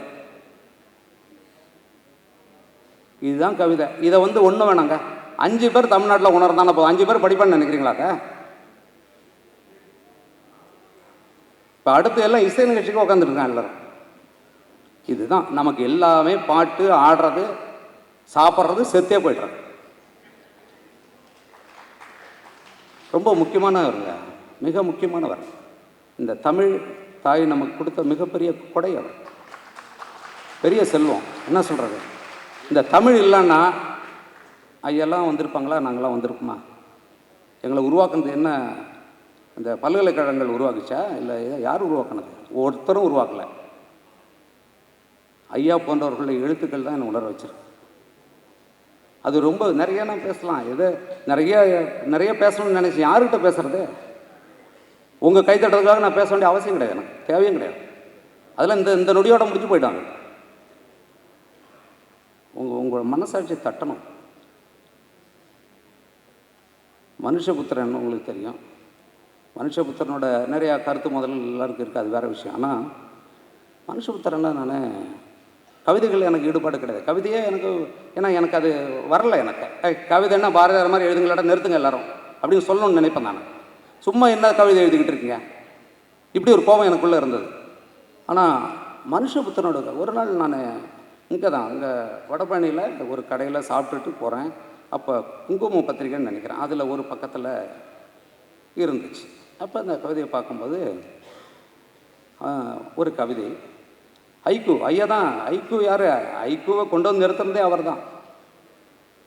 ஐக்குங்கிற கவிதை பாணியை வந்து இங்கே அறிமுகப்படுத்தி, நம்ம ஆட்களுக்கு அறிமுகப்படுத்தி, அதனுடைய சிறப்பால் எத்தனை பேர்களை உருவாக்கியிருக்காரு. அத்தனை நூற்றுக்கணக்கான கவிஞர்கள் அவரால் வந்திருக்காங்க. அதில் எத்தனை தேர்ச்சிங்கிறது வேற. அந்த மனுஷபுத்திரனோட கவிதை, ராமருக்கு வேண்டும் கோயில், பாபருக்கு வேண்டும் மசூதி, எங்களுக்கு வேண்டும் கழிப்பறைகள். இருங்க எதுக்கு கை தட்டுறீங்க? ஏங்க, ராமருக்கு கோயில் வேணும்னு சொல்கிறான், இல்லாத ராமருக்கு, இல்லாத பாபருக்கு மசூதி வேணுங்கிறாங்க. நாங்கள் உயிரோட இருக்க எங்களுக்கு கக்குசலடாங்கிறான். இதுக்காகவே நான் வரணுன்ற அதிகாரத்தில் இது எல்லா பேருந்துலையும் எழுதிக்கணும், இவங்களை உதைக்கணும்டான்னு நினச்சிதான். அப்படி எனக்கு தோணிச்சு அந்த நேரம். இதை விட இந்த இந்திய அரசியலை, தமிழ் அரசியலை சொல்கிறதுக்கு இதை விட கவிதை இருக்கா? மொத்தம் 8 சொற்களில் முடிஞ்சு போச்சு. இதுதான் கவிதையோட வீச்சு. நிறைய பக்கமாக எழுதுறது இல்லை, ஒன்றுமே கிடையாது. அது வந்து சுண்ட காய்ச்சிய பால் மாதிரி, அணுகுண்டு சின்னதாக தான் இருக்கும். அதுதான் கவிதை. அது ஐயா வந்து உணர்ந்தவர். அவர் என்ன ஏன் உரைநடை எழுதலன்னு எழுதுறாரு. நான் என்னுடைய சொற்களை வீணாக்க விரும்பலையா, நான் ஏன் உரைநடை எழுதணும், எனக்கு அது உயிரே போயிடுச்சு எனக்கு. ஏன்னா நான் உரைநடை இலக்கியம், புனைக்கதை இலக்கியம் தான் எனக்கு. அப்போ நினச்சேன், இது என்ன இப்படி சொல்லிட்டாரா நம்மளை அப்படின்னு எனக்கு தோணிச்சுங்க. எனக்கு என்னடா அது. ஆனால் இந்த தமிழ் இந்துல இப்போ எழுதுறாரு பாருங்க, ஒருத்தரும் எழுத முடியாது. அது வந்து சும்மா திறமை உள்ளவங்க எழுதுறதில்ல. இந்த உலகத்தை கவனிச்சிருக்கணும், நிறையா படிச்சிருக்கணும். அந்த ஆற்றல் எனக்கு யாருக்கு இருக்கிறதா எனக்கு தெரியல. ஒரே ஒரு வேண்டுகோள் ஐயா கிட்ட நான் வைக்கிறேன். உங்களுடைய ஐயாவுடைய ஆற்றல் திறமையை வந்து இது இல்லை, அவரை வந்து நம்ம பயன்படுத்த தவறிட்டோங்கிறது ஒன்று. அவங்கள பற்றி கேள்விப்பட்டது அவங்க முன்னாடியே சொல்லிட்டாரு, கருப்பழனியப்பன் சொல்லிட்டாருன்னு நினைக்கிறேன், இந்த அம்மி கொத்துற விஷயம். அப்போ நினச்சேன், இது என்னடா அது நம்மளை மாதிரி ஒரு ஆள் இருக்குது அப்படின்னு தான் நான் நினச்சேன். என்னடா நான் வந்து ஒரு புலமையுள்ள ஒரு சிற்பி, என்கிட்ட வந்து அம்மி கொத்துற வேலை கொடுக்குறீங்களா, சினிமா பாட்டு எழுதுறது என் வேலை கிடையாது, ஓடிப்போ அப்படின்னார். அதனால் வந்து இழப்பு வந்து இந்த தமிழ் சமுதாயத்துக்கு தான் நான் நினைக்கிறேன். இன்றைக்கு இந்த ஒரு வழிநடத்த வேண்டிய வழிகாட்டுதல் தேவையாக இருக்கிற அந்த மக்களுக்கு திரைப்படம் தான் ஒரு முக்கியமான ஒரு ஊடகம். இன்றைக்கி வந்து கண்ணதாசனுடைய பாடல்கள் வாழ்வினுடைய பல பகுதிகளை பேசுது. சாகப்போன வாலியே உயிராக கொண்டு வந்தது அவருடைய மயக்கமா கலக்கமா பாடல் தான். அவர் எழுதணும், அதையும் அவரே சொல்லிட்டார். கருப்பழனியப்பன் எனக்கு எழுதுங்கன்னு. நிச்சயமாக நான் அவர் எழுத வைக்கணும்னு நினச்சிக்கிட்டு தான் இருந்தேன். ஆனால் அதுக்கான சரியாக வரணும். அவர் எழுதுனார்னா அது அப்படி இருக்கணும். சும்மா என் படத்தில் எழுதுங்கன்னு சொல்கிறதுக்கு எவ்வளோ நேரம் ஆகும்? அதுக்கான ஒரு தரமான படைப்போட நிச்சயமாக நான் வருவேன் ஐயா. இந்த விழாவுக்கு என்னை அழைத்ததற்கு நன்றி. அப்படின்னு சொல்லி தான் பொதுவாக ஆரம்பிக்கணும். ஆனால் நான் அப்படி ஆரம்பிக்க முடியாது. ஒரு திரைப்படத்தில் ஒரு கிணத்துக்குள்ளே ஒரு குழந்தை விழுந்துடும். எல்லோரும் கூட்டமாக நின்று வேடிக்கை பார்த்துக்கிட்டு இருப்பாங்க. அப்போ இந்த காமெடி நடிகர் செந்தில் வந்து நின்று பார்த்துட்ருப்பார். பார்த்துட்டு இருக்கும்போது எல்லாரும் அந்த குழந்தையை காப்பாற்றுறது எப்படின்னு கேட்டுட்டு இருக்கும் பொழுது கொஞ்ச நேரத்தில் செந்தில் உள்ளே குதித்து அந்த குழந்தைய காப்பாற்றிடுவார். காப்பாற்றின உடனே எல்லாரும் செந்திலை கட்டி பிடிச்சி பாராட்டு திருப்பாங்க, இவ்வளோ பேருக்கு இல்லாத தைரியம் உனக்கு எப்படி ஆவந்துச்சுன்னு. அப்போ செந்தில் திருப்பி கேட்பார், அதெல்லாம் சரி, உங்களை மாதிரி நானும் வேடிக்கை தானடா பார்த்தேன், என்ன யாரெல்லாம் தள்ளி விட்டு. அந்த மாதிரி இந்த விழாவுக்கு என்னை ஒருத்தர் தள்ளி விட்டார். அவர் இன்னைக்கு காணாம். சேரன் தான் இந்த விழாவுக்கு என்னைய நீங்கள் வரணும்னு சொல்லி கூப்பிட்டது. தள்ளி விட்டவர் போயிட்டார். இப்போ காரணம் என்னென்னா, எனக்கு வந்து நீங்கள் இந்த விழாவும் இந்த மேடையும் மேடையில் அமர்ந்திருக்கவர்களும் இங்கே அரங்கத்தில் இருக்கிறவர்களும் நான் வரும்பொழுது உள்ளே வரும்போது பேசிக்கிட்டு இருந்தவங்களையும் பார்க்கும் பொழுது இந்த காந்தியடிகளை கொண்டு போய் ரேமான் ஷோரூம்குள்ளே விட்டால் எப்படி இருக்கும்? அவர் போட்டிருக்கிறது ஒரு ஒற்றை கதராடை. அவரை போய் நீங்கள் கலர் கலராக துணி எடுங்கன்னு சொன்னால் அவருக்கு எப்படி முழிப்பாரோ அதுபோல தான் எனக்கு இருந்தது. ஏன்னா எனக்கும் கவிதைக்கும் இலக்கியத்துக்கும் அது ரொம்ப தூரம். நான் தினத்தந்தியில் சிந்து பார்த்து கன்னித்தீவு படித்து வளர்ந்த ஆள். இது பல இடங்களில் நான் சொல்லியிருக்கேன். நான் எனக்கு இந்த கவிதை இலக்கியம் இதெல்லாம் வராதுங்க.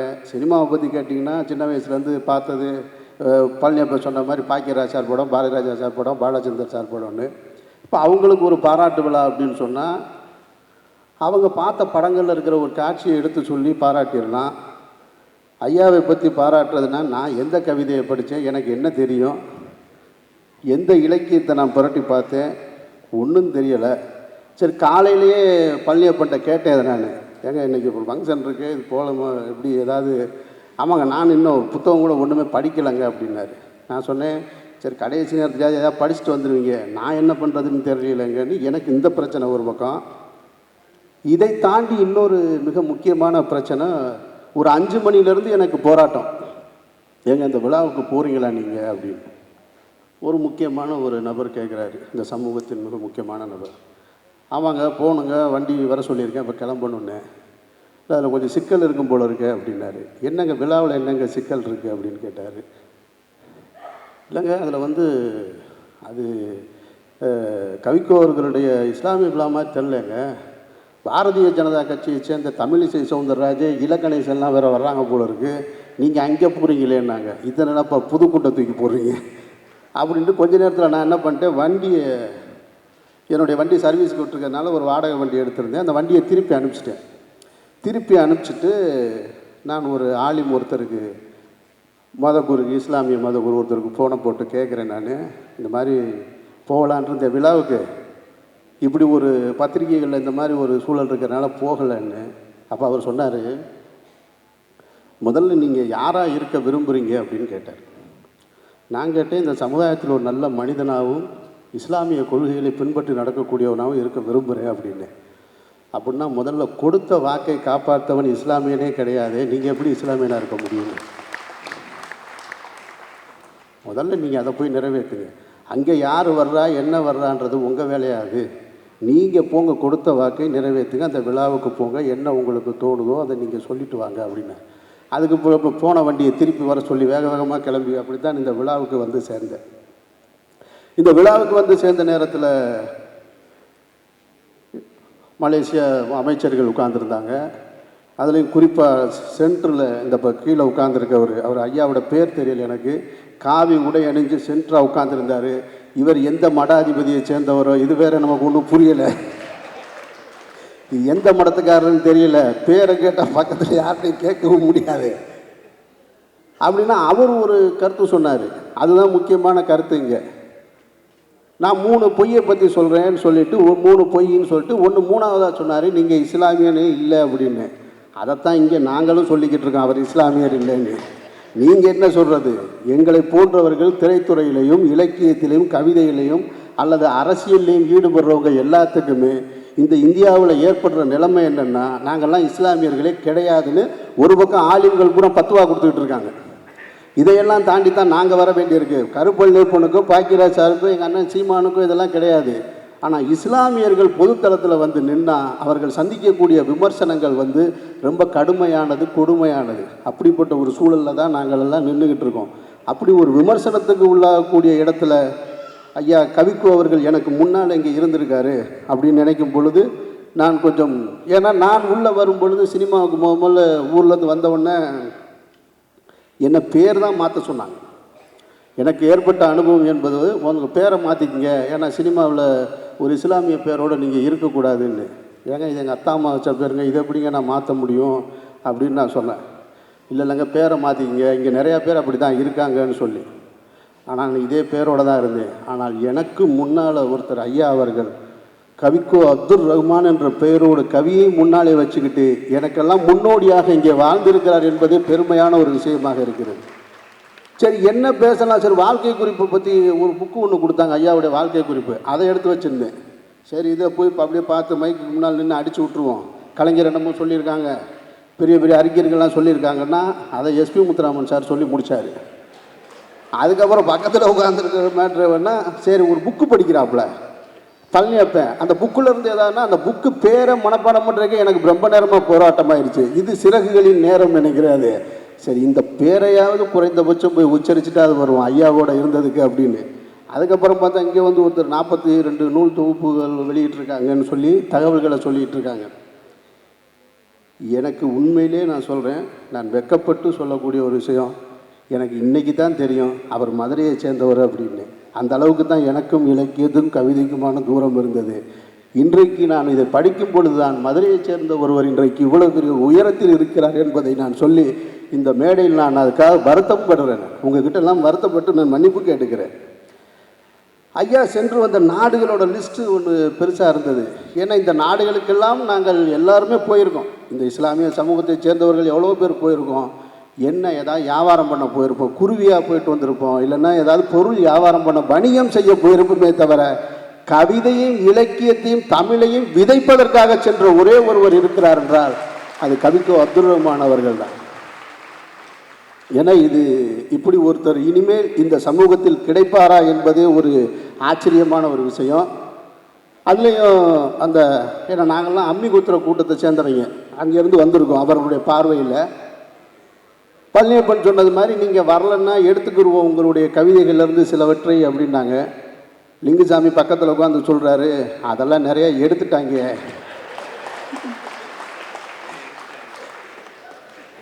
அதெல்லாம் பல பேர் எடுத்தாச்சு, நீங்கள் உங்களுக்கு புரியலையா, நன்றி உரைன்னு நான் முத்துக்குமார்னு போட்டிருக்கு தெரியலையா அப்படின்னு கேட்டார்.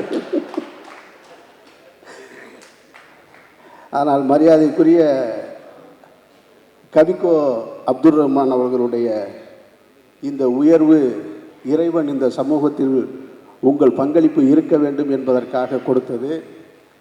எங்களது இஸ்லாமிய சமூகம் என்பது ஆலிம்களுடைய கட்டுப்பாட்டில் இருந்து இப்பொழுதுதான் இலக்கியங்களும் கவிதைகளும் எழுதக்கூடிய அல்லது முற்போக்கு சிந்தனையாளர்கள் அல்லது ஆசிரியர்கள், மருத்துவர்கள் என்று இப்பொழுதுதான் கைமாறி வந்திருக்கிறது. எங்களுக்கு அதில் உள்ள சிரமங்கள் என்னவென்று தெரியும். நிறைய பிரச்சனைகள் இருக்குது. ஒரு கருத்தை சொல்லிட முடியாது. ஏன்னா ஏஆர் ரஹ்மான் ஒரு திரைப்படத்துக்கு இப்போ இசையமைச்சதுக்கு மும்பையில் இருக்கிற ஆலிம்கள் எல்லாம் சேர்ந்து 10 ரூபா கொடுத்துட்டாங்க அவருக்கு. இங்கே ஒருவேளை எனக்கெல்லாம் கொடுக்காமல் இருக்காங்கன்னு சொல்லி நான் அதுக்காக நன்றி சொல்லிக்கிறேன். நான் இல்லைன்னா சீக்கிரம் 10 ரூபா கொடுத்து எங்களெல்லாம் அனுப்பிச்சி விட்ருவாங்க. உங்களுடைய பங்கு என்பது திரைத்துறைக்கு வேண்டுமா இல்லையா என்பது எனக்கு தெரியவில்லை. நிச்சயமாக நீங்கள் அம்மி கொத்தி இருந்தால் சிலையாகவே வந்திருக்கும் என்று எஸ்பி முத்துராமன் சார் சொன்னாங்க. நானெல்லாம் அம்மி குத்துனா அம்மியாவே வருமானே தெரியாது. ஆனால் நீங்கள் இந்த சமூகத்திற்கு இப்படிப்பட்ட ஒரு பிரச்சனைகளை சந்திச்சிருக்க நீங்கள் தான் எனக்கு முன்னோடி. நான் எடுத்துக்கிறேன் இன்றைய தினத்திலிருந்து. அதனால் நீங்கள் இந்த சமூகத்திற்கு எடுத்து சொல்ல வேண்டியது, இந்த சமூகம் நம்மளை பார்க்குற பார்வையிலிருந்து வேறுபட வேண்டும் என்பதை உங்களது கவிதைகளின் இலக்கியங்களும் மூலமாக இனிமேல் சொல்வீர்கள் என்ற நம்பிக்கையும் கோரிக்கையும் உங்களிடம் வைத்து விடைபெறுகிறேன். இந்த நிகழ்ச்சிக்கு நான் தலைவராக இருப்பதற்கு தகுதியுள்ளவனா என்கின்ற பயம் எனக்கு இருக்கிறது. என் இதிலே செலம்பொலி செல்லப்பனார் அவர்கள் இருக்கிறார்கள், இலங்கை ஜெயராஜ் அவர்கள் இருக்கிறார்கள், மலேசியா, சிங்கப்பூர், இலங்கை அங்கெல்லாம் இருந்து வந்திருக்கிற பெரிய பதவியில் இருக்கிற பெருமக்கள் அவ்வளவு பேரும் இருக்கிறார்கள். நிச்சயமாக எனக்கு இந்த தலைமை பதவி வைப்பதற்கான பொருத்தம் இல்லை என்றே நான் கருதுகிறேன். என்னுடைய மனச்சாட்சியை நான் கேட்டபோது என் மனச்சாட்சி எனக்கு சொல்லியது, உன் தகுதியை வளர்த்துக்கொள் என்று சொல்லியது. அதுபோல என்னுடைய தகுதியை வளர்த்துக் கொள்வதற்காக இந்த மேடையை நான் பயன்படுத்தி கொள்ளுவேன் என்பதை உங்களிடத்திலே நான் தெரிவித்துக் கொள்ள ஆசைப்படுகிறேன். முதலிலே பவளவிளக்கணர் ஐயா அப்துல் ரகுமான் அவர்களுக்கு மேடையில் இருக்கிற திரையுலக இயக்குநர்கள், தயாரிப்பாளர்கள், ஐயா அவர்களெல்லாம் வந்திருக்கிறார்கள்.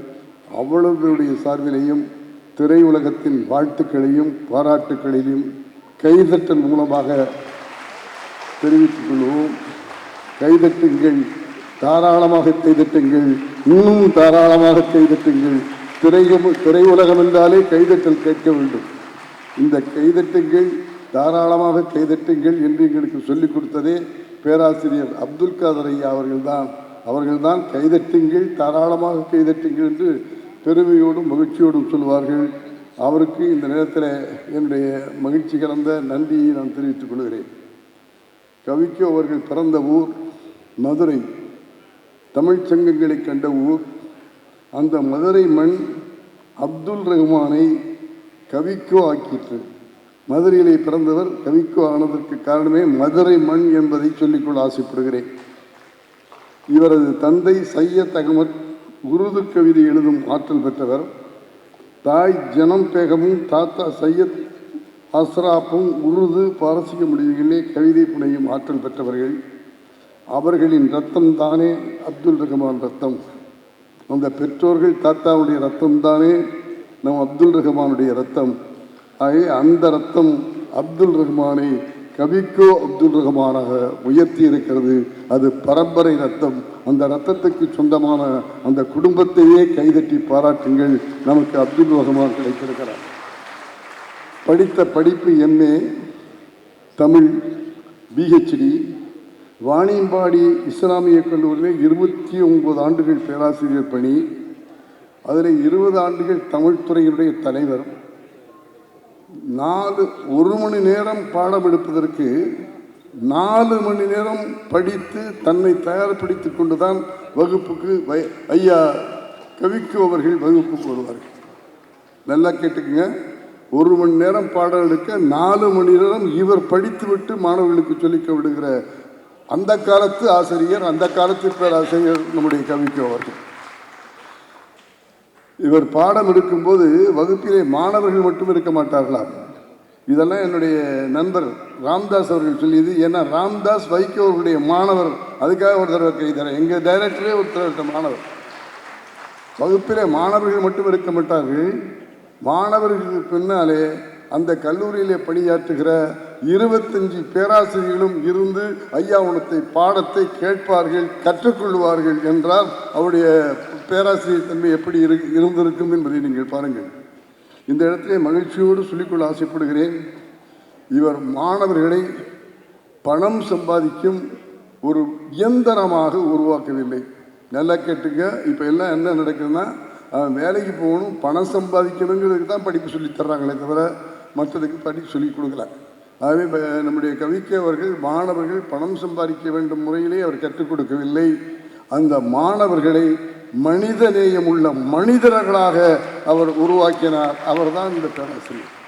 ஆகவே அந்த முறையிலே அவருக்கு நம்முடைய மனமார்ந்த வாழ்த்துக்களை மாணவர்கள் சார்பிலே மட்டுமல்ல, பெற்றோர்கள் சார்பிலேயும் ஐயா அவர்களுக்கு நம்முடைய வாழ்த்துக்களை நாங்களெல்லாம் சொல்லுகிறோம். இதுபோல ஆசிரியர்கள் உருவாக வேண்டும் என்பதற்காக இந்த வேண்டுகோளை இந்த மேடையிலே நான் சொல்லிக்கொள்ள ஆசைப்படுகிறேன். பத்திரிகையாளர்களே, ஊடகங்களைச் சேர்ந்தவர்களே, இதை தயவு செய்து குறித்து கொள்ளுங்கள். இப்போது வருகிற ஆசிரியர்கள் வைகோவை போல பாடம் நடத்த வேண்டும் என்பதை கற்றுக்கொள்ள வேண்டும் என்பதை பதிவு செய்யுங்கள். எல்லாம் வந்தோம், வேலை பார்த்தோம், சம்பளம் வாங்கணும், போகணும்னு இருக்காங்களே தவிர மனிதர்களாக உருவாக்குகிற தன்மை இந்த இடத்துல போயிடுச்சு.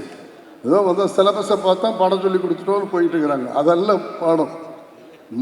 மாணவனை மனிதனாக்கி இந்த நாட்டினுடைய தலைவனாக ஆக்க வேண்டிய பொறுப்பு ஆசிரியர்களுக்கு. அதற்கு ரோல் மாடல் நம்முடைய கவிக்கோ அவர்கள் என்பதை தயவு செய்து பத்திரிகைகளில் பதிவு செய்ய வேண்டுகிறேன். இவரிடத்தில் படித்த மாணவர்கள் நல்ல தமிழறிஞர்களாக, சொற்பொழிவாளர்களாக, அதிகாரிகளாக, அரசியல்வாதிகளாக, தொழில் அதிபர்களாக எல்லா நிலையிலையும் உயர்ந்திருக்கிறார்கள். எங்கள் திரைப்படத்துறையிலே ராமதாஸ் அவர்கள், எங்கள் எல்லாருக்கும் ஒருங்கிணைப்பாளர் இருக்கக்கூடிய ராமதாஸ் அவர்கள் ஐயாவுடைய மாணவர்கள். நம்முடைய மரியாதைக்குரிய கவிஞர்கள் அறிவுமதி, பழனி பாரதி, கபிலன் உள்ளிட்ட பல கவிஞர்களுக்கு ஐயா தான் முன்னோடி என்பதை நான் சில பேரைத்தான் சொல்லியிருக்கேன். பல கவிஞர்களுக்கு ஐயா தான் முன்னோடி. அந்த கவிஞர்களுக்கெல்லாம் தலைவர், அரசர் நம்முடைய கவிக்கோ அவர்கள். இப்படி பல கவிஞர்களை உருவாக்கி தந்ததற்காக திரையுலகத்தின் சார்பில் ஐயா கவிக்கோ அவர்களுக்கு எங்களுடைய மனமார்ந்த பாராட்டுக்களையும் வாழ்த்துக்களையும் தெரிவித்துக் ஆசைப்படுகிறேன். அவர் எழுதியிருக்கிற வசன தொகுப்புகள், கவிதை தொகுப்புகள் 15, வசன கவிதை தொகுப்பு 1, கட்டுரை 22, மொழிபெயர்ப்பு 1, ஆய்வு நூல்கள் 2, பதிப்பத்த நூல்கள் 6, ஆய்வு கட்டுரை 15, ஆய்வு சொற்பொழிவு 50, கவியரங்கம், பல தரப்புகளில் சொற்பொழிவு, பட்டிமன்றம் போன்ற நிகழ்ச்சிகளுக்கு உலகம் சுற்றி வருபவர் கவிக்கோ அவர்கள். அதை நம்ம இன்னைக்கு மேடையிலேயே பார்த்தோம். உலகமே அவரை பாராட்டி இருக்கிறது. இதுக்காக அந்த உலக பெருமக்களுக்கு நம்முடைய மனமார்ந்த வாழ்த்துக்களும் பாராட்டுகளையும் சொல்லிக்கொள்ள ஆசைப்படுகிறேன். சாகித்ய அகாடமியுடைய உட்பட்ட 15க்கு மேற்பட்ட விருதுகளை ஐயா அவர்கள் வாங்கியிருக்கிறார்கள். அது விருதுகள் மட்டுமல்ல, பல பொற்கிளிகளும் சேர்த்து கொடுக்கப்பட்டிருக்கிறது. ஐயாவுக்கு பொற்கிளிகள் நிறைய சேரும் என்பதற்கு இன்றைக்கு மேடையிலே பல பேர் 5 லட்சம், 1 லட்சம், 50,000 கொடுத்துருக்காங்க. அதை தொடர்ந்து கொடுத்தால் அவருடைய அறக்கட்டளை இன்னும் சீரும் சிறப்புமாக நடக்கும். அவை இந்த நேரத்தில் எல்லோரும் அவருக்கு பொற்கிளி கொடுக்க வேண்டும் என்ற வேண்டுகோளையும் இந்த மேடையில் வைக்கிறேன். கலைந்து போகும்போது தயவு செஞ்சு அறக்கட்டளைக்கு பணம் கொடுத்துட்டு போங்க. அது நல்ல முறையில் பயன்படும். ஐயா பின்னால் அப்துல் காதர் ஐயாவும் இருக்காங்க துணைக்கு. ஆகவே தைரியமாக நான் சொல்கிறேன், இந்த பொருட்களி சரியாக பயன்படுத்தப்படும். அப்புறம் மரியாதைக்குரிய நம்முடைய கலாநிதி கீவா ஜெகநாதன் அவர்கள், கம்பனுக்கு தோன்றாத கற்பனைகள் ரகுமானுக்கு தோன்றுகின.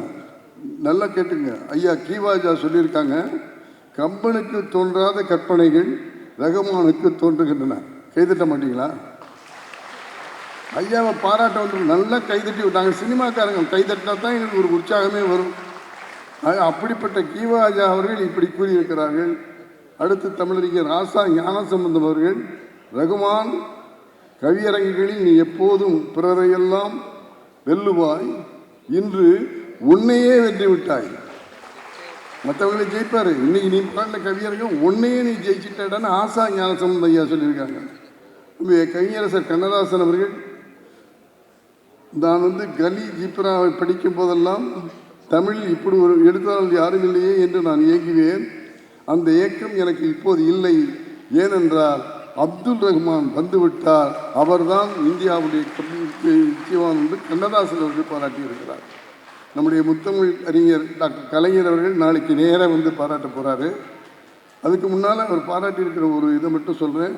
வெற்றி பல கண்டு நான் விருது பெற வரும்போது வெகுமானம் என்ன வேண்டும் என்று கேட்டால் அப்துல் ரஹ்மானை தருகை என்று கேட்பேன் என்று கலைஞர் அவர்கள் சொல்லினார்னா அவர் மேலே அவருக்கு எவ்வளோ பாசம் இருக்குன்னு பார்த்துக்குங்க. ஆகவே அப்படி எல்லோரிடத்திலையும் புகழ்பெற்றிருக்கிற ஐயா அவர்கள் பன்முகம் கொண்ட கவிக்கோ அவர்களை திரையுலகம் பாராட்டுவதோடு திரையுலகத்தின் சார்பில் ஒரு அன்பான வேண்டுகோளை வைக்கிறேன். இதை யாரும் தவறாக எடுத்துக்கொள்ள வேண்டாம். ஐயா அவர்கள் ஒரு பேட்டியின் போது திரைத்துறைக்கு நீங்கள் ஏன் செல்லவில்லை என்று கேட்டபோது, அம்மி குத்த சிற்பி தேவையா, அம்மி குத்த சிற்பி தேவையா, அது வேறு கலை, இது வேறு கலை என்று குறிப்பிட்டிருக்கிறார்கள். ஐயா அவர்கள் அப்படி சொல்லியதை கேட்டு எங்கள் திரையுலகம் மிகவும் வருத்தப்பட்டதுண்டு. ஆனால் இந்த மேடையில் இன்றைக்கு நான் சொல்லிக்கொள்ள ஆசைப்படுகிறேன், நீங்கள் எங்கள் துறைக்கு அம்மி குத்தி இருந்தால் அது சிலையாக ஆகியிருக்கும் என்பதை திரையுலகத்தின் சார்பிலே நான் சொல்லிக்கொள்ள கடமைப்பட்டிருக்கிறேன். சிற்பியினுடைய வேலை பாறையில் இருக்கிற வேண்டாதவைகளை எல்லாம் நீக்கிவிட்டு சிலையை பிடிப்பது சிற்பியினுடைய வேலை. ஆகவே நீங்கள் சிற்பியாக இருக்க வேண்டும் என்று விரும்புகிற போது திரையுலகத்தின் சார்பிலே உங்களை கேட்டுக்கொள்கிறேன். நீங்கள் சிற்பியாக திரையுலகத்துக்கு எங்களில் இருக்கிற வேண்டாதவற்றையெல்லாம் நீக்கிவிட்டு வேண்டியவற்றையும் சிறந்த கவிதைகளையும் சிறந்த பாடல்களையும் உருவாக்கி தருவதற்கு நீங்கள் சிற்பியாக திரையுலகுக்கு வர வேண்டும் என்ற வேண்டுகோளை உங்களிடத்தில் வைக்கிறேன். நீங்கள் தயவு செய்து எல்லா துறையிலையும் புகழ் பெற்றிருக்கிறீர்கள், எல்லா துறையிலையும் பாராட்டி கொண்டிருக்கிறார்கள். ஆகவே திரைத்துறைக்கு வந்து உங்களை நாங்கள் மனதார பாராட்ட வேண்டும் என்று விரும்புகிறோம். அதனால் நீங்கள் உங்கள் எல்லாருடைய சார்பிலையும் திரையுலகத்தில் இங்கே எல்லாருமே டைரக்டர்ஸ், இங்கே எல்லா பெரிய டைரக்டர்ஸுமே இங்கே இருக்காங்க. அவங்க அத்தனை பேருடைய சார்பிலையும் திரையுலகுக்கு வாருங்கள், திறமையான கவிதை திறனை எங்களுக்கு தாருங்கள். அதன் மூலமாக திரையுலகத்தின் மூலமாக இன்றைக்கு அது ஒரு பெரிய பவர்ஃபுல் மீடியா. உங்களுடைய எழுத்துக்கள் உலகமெல்லாம் ஒலிக்க வேண்டும், அதற்கு நீங்கள் திரையுலகத்திற்கு வர வேண்டும் என்ற வேண்டுகோளை உங்களிடத்தில் வைக்கிறேன். கவிஞர்கள் என்பவர்கள் சாதாரணமானவர்கள் அல்ல. அவர்கள் கடவுளோடு நேரடியாக பேசக்கூடிய தொடர்பு பெற்றவர்கள், கடவுளின் செல்ல பிள்ளைகள். அதனால்தான் மலையாளத்திலே ஒரு வழக்கு சொல் ஒன்று உண்டு. ரவி அறியாததையும் கவி அறியும் என்று சொல்லுவார்கள். ஒரு சூரியனால் உணரப்படாததை கூட, ஒரு சூரியனால் சென்று செல்ல முடியாத இடங்களை கூட ஒரு கவிஞனுடைய மனதும் கவிஞனுடைய பார்வையும் சென்று அடையும் என்று சொல்லுவார்கள். ரவி அறியாததை கவி அறியும் என்ற மலையாள சொல்லின் மூலம் பாரதி பேசுவான். அணிசை காவியம் 1000 கற்கினும் ஆழ்ந்திருக்கும் கவி உள்ளம் காண்கிறார் என்று பேசுவான்.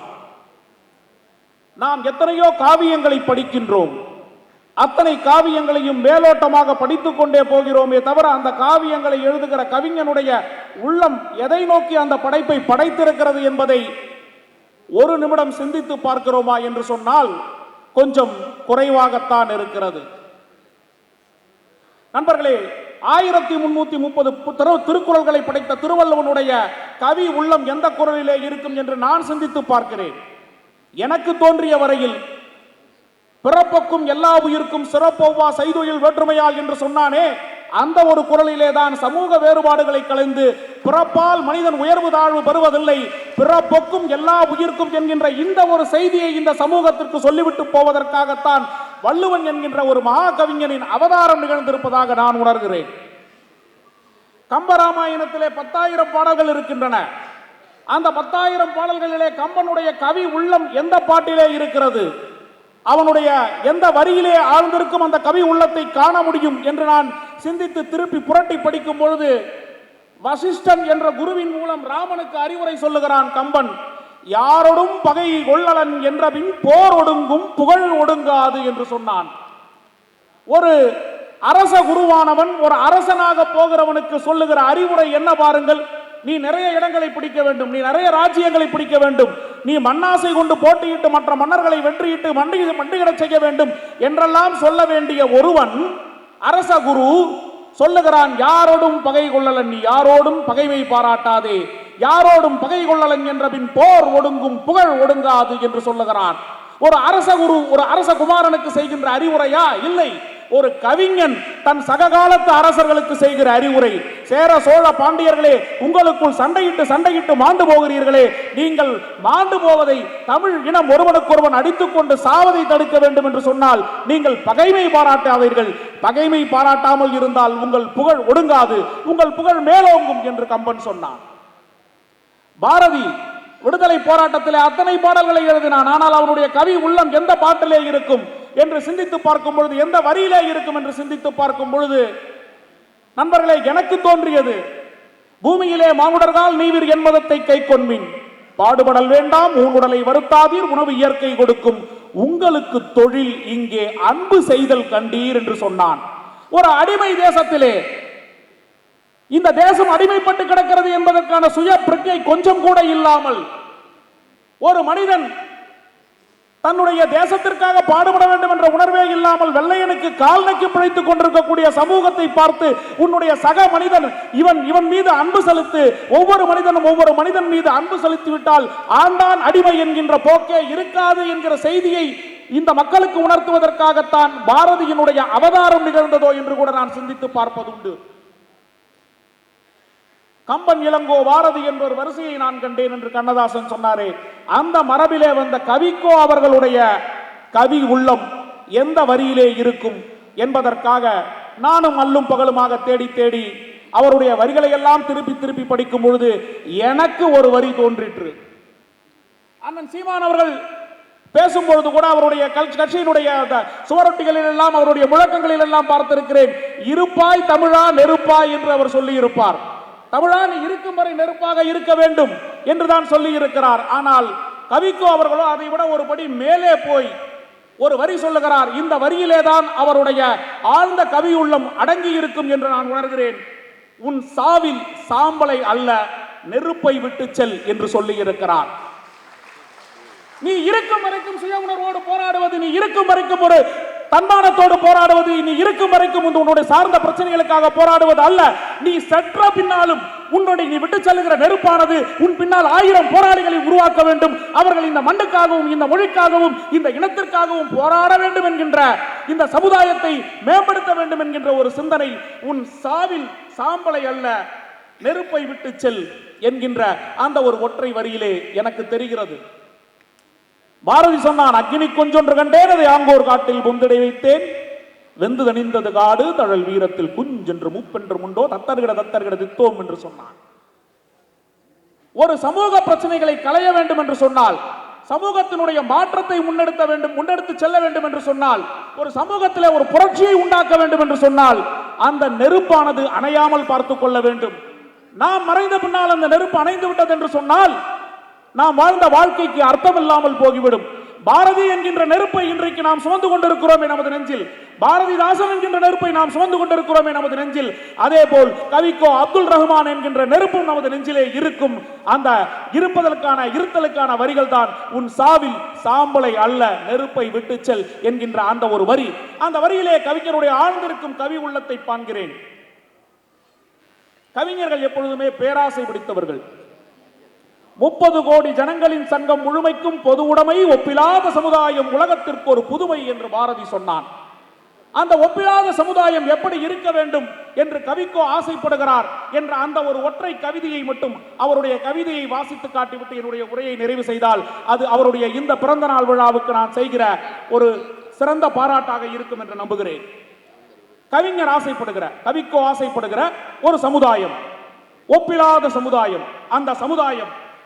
அந்த சமுதாயத்திலே ஆறாக வீதியிலே பாலும் தெளிதேனும் பாய்ந்தோட வேண்டாம், ரத்தம் ஓடாமல் இருந்தால் அது போதும்.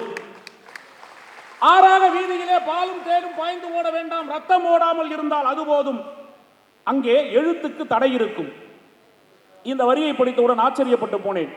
என்னடா கல்புர்கிகளை எல்லாம் செத்துக் கொண்டிருக்கிறார்கள், சாகித்ய அகாடமி விருதுகள் எல்லாம் திரும்ப பெற்றுக் கொண்டிருக்கிறார்கள். இந்த நேரத்திலே எழுத்துக்கு தடை இருக்குமா ஒரு கவிஞனுடைய சமூகத்திலே, கவிஞன் கற்பனை காண்கின்ற சமூகத்திலே என்று நினைத்து பார்க்கும் பொழுது அடுத்த வரி வருகிறது, இழிந்த தலை எழுத்துக்கு. அங்கே எழுத்துக்கு தடை இருக்கும், இழிந்த தலை எழுத்துக்கு. பேச்சுக்கு தடை இருக்கும், பெரும் திண்ணை பேச்சுக்கு தடை இருக்கும். பத்திரிகைக்கு தணிக்கை உண்டு, பச்சைக்கும் மஞ்சளுக்கும்.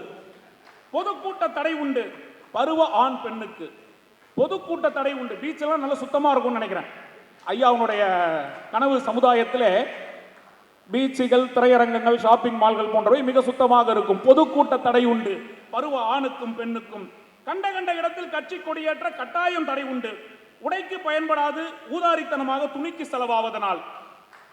கண்ட இடத்திலே பிறக்கின்ற கட்சி கொடிகளுக்கு தடை உண்டாம். அங்கே பதுக்களுக்கு நிச்சயம் பாராட்டல் கிடைக்கும். இப்பதான் தோரம் பொறுப்பெல்லாம் பதுக்கி வச்சவங்க எல்லாம் எடுக்கிறாங்க. இன்னைக்கு பேப்பர்ல படிச்சா நேற்று வரைக்கும் 5000 டன் 6000 டன் இருந்தது, இன்னைக்கு 75000 டன் ஆயிடுச்சு. 75000 டன் பதுக்கி இருக்கிறார்கள். இவர்களை பாராட்டுவதா என்னவென்று தெரியவில்லை. ஆனால் ஐயாவினுடைய கனவு சமுதாயத்திலே பதுக்களுக்கு நிச்சயம் பாராட்டு கிடைக்கும். பாட்டில் நயங்களை பதுக்கி வைப்பவருக்கு. கவிஞனுடைய சமுதாயம் அல்லவா, அப்படித்தான் இருக்கும். கள்ள கடத்தல் உண்டு, காதல் கண் நடத்துகின்ற உள்ள கடத்தல் அது. காதல் கண் நடத்துகின்ற உள்ள கடத்தல் அது. கலப்படம் செய்பவருக்கு கை நிறைய பரிசுண்டு, கல்யாணத்தால் ஜாதி கலப்படத்தை செய்பவருக்கு. கருப்பு பணத்திற்கே கௌரவம் உண்டங்கே. உழைப்பவர்களின் அழுக்கு கைகளில் புரண்டு கருப்பாகின்ற காரணத்தினால் கருப்பு பணத்திற்கே கௌரவம் உண்டங்கே. சாதிகள் இருக்கும் அங்கே, சரித்திரத்தின் ஏடுகளில் வரலாறுல பழைய குறிப்புகளில் சாதிகள் இருந்திருக்கும். போர்ப்படைகள் இருக்கும் பொருட்காட்சி சாலைகளில். சமுதாய ஒழுங்குக்கே சட்டங்கள் இருக்கும் அங்கே, இடியாக அல்ல இனிய மழையாக. சட்டங்கள் என்பவை எப்படி இருக்க வேண்டும்? இனிய மழையாக இருக்க வேண்டும் என்கின்றார். நீதிமன்றம் இருக்கும் அங்கே நீதியை விற்கும் சந்தையாக அல்ல, சத்தியத்தின் நிழலாக. அங்கே விசாரிக்கப்படுபவை குற்றங்கள் அல்ல, குற்றத்திற்கான காரணங்கள். நோய் நாடி நோய் முதல் நாடி என்று சொல்லுவார்களே, அதை போல குற்றங்களை விசாரிப்பதற்காக நீதிமன்றங்கள் இருக்காது. கவிஞனுடைய கற்பனை சமுதாயத்தில் குற்றங்களுக்கான காரணங்களை விசாரிப்பதற்காக இருக்கும். கைவிலங்கு மட்டுமல்ல, கையுறையும் அங்கிருக்கும். நல்லவை செய்வோரை நாடி கொடுப்பதற்கு. சிறைகளும் அங்குண்டு, செல்லும் புழுக்களை வண்ணத்து பூச்சிகளாய் மாற்றி அனுப்புவதற்கு. ஒரு சிறைச்சாலை என்பது மனிதனை திருத்துவதற்காக பயன்படுத்தப்பட வேண்டும் என்று சொல்லுவார்கள். ஆனால் இன்றைக்கு சிறைச்சாலைகள் தான் பல குற்றங்கள் உருவாவதற்கான பள்ளியறைகளாக இருக்கக்கூடிய நாளைகளே. சிறைகளும் அங்குண்டு, செல்லும் புழுக்களை வண்ணத்து பூச்சிகளாய் மாற்றி அனுப்புவதற்கு. அங்கே காவலர் கைகளிலே தீவட்டி இருக்காது, தீபங்கள் இருக்கும். அங்கே கட்சி நாயகம் அல்ல, ஜனநாயகம் நடக்கும். அடுத்த வரிதான் கவிஞனுடைய கற்பனை சமுதாயத்தில் வாழ வேண்டும் என்கின்ற என்னுடைய ஆவலை மிகவும் தூண்டிய வரிகள். வாக்குப்பட்டிகளை செயற்கை முறையால் சினையாக்க முடியாது, கருச்சிதைவு காரியமும் நடக்காது. வாக்குப்பெட்டிகளை செயற்கை முறையால் சினையாக்க முடியாது, கருச்சிதைவு செய்யும் காரியமும் நடக்காது. அதன் வயிற்றுக்கு அவதாரம் சூழ்கொள்ளும் ஆற்றல் இருப்பது போன்றே ஆணவ அசுரர்களை அள்ளி விழுங்குகின்ற ஆவேசமும் இருக்கும். அதன் வயிற்றுக்கு ஆணவ அசுரர்களை அள்ளி விழுங்கும் ஆவேசமும் இருக்கும். வாக்குகள் எண்ணப்பட மாட்டா, எடை போடப்படும். வாக்குகள் எண்ணப்பட மாட்டா. மெஜாரிட்டி தானே இங்க பேசுகிறது, மெஜாரிட்டி அல்ல. ஆனால் உன்னுடைய தரம் என்ன என்பதை எடை போட்டு பார்க்கின்ற துலாக்கோலாக அந்த வாக்குகள் இருக்கும் என்று சொல்லுகிறார். குடியானவன் வீட்டு கோழி முட்டையை அதிகாரி வீட்டு அம்மி அடைகாக்கும். அங்கே இதயத்தை ஏமாற்றி இரக்கத்தை கறப்பதற்கு வைக்கோல் கன்றுகள் வைப்பதற்கு சிறை உண்டு. இப்படியெல்லாம் சொல்லிக்கொண்டே வருகின்ற அந்த வரியினுடைய கடைசி வரிதான் எனக்கு மிக அழகாகப்பட்டது. சுதந்திரம் அங்கே சுவாசமாய் இருக்கும், பிறர் தர வாங்கும் பிச்சையாய் இராது. சுதந்திரம் அங்கே சுவாசமாய் இருக்கும், பிறர் தர வாங்கும் பிச்சையாய் இராது. கடமை அங்கே கௌரவம், உரிமை அங்கே ஊதியம், சத்தியம் அங்கே சமயம், இதயம் அங்கே முகவரி, புன்னகை அங்கே பொது மொழி என்று சொன்னார். இந்த பவழ விழாவிலே கவிஞர் ஆசைப்படுகின்ற சமுதாயத்தை உருவாக்குவதற்கு, அதை இந்த தமிழகத்திலே, இந்த இந்தியாவிலே, இந்த பாரத சமுதாயத்திலே கொண்டு வருவதற்கு ஒரு சிறு முயற்சியேனும் நம்மால் எடுத்து வைக்க முடியும் என்றால் அது இந்த கவிஞருக்கு செய்கின்ற மிகப்பெரிய பாராட்டாகவும் மிகப்பெரிய நன்றியாகவும் அமையும் என்ற உள்ள கணக்கையை வெளியிட்டு, வாழ்த்த வயதில்லை என்ற வரிகளிலே எனக்கு ஒப்புமை இல்லை. வாய்த்த தமிழ் உண்டு, வாழ்த்துவதற்கு மனம் உண்டு. இன்னும் ஓர் 100 ஆண்டு நீர் இரும்.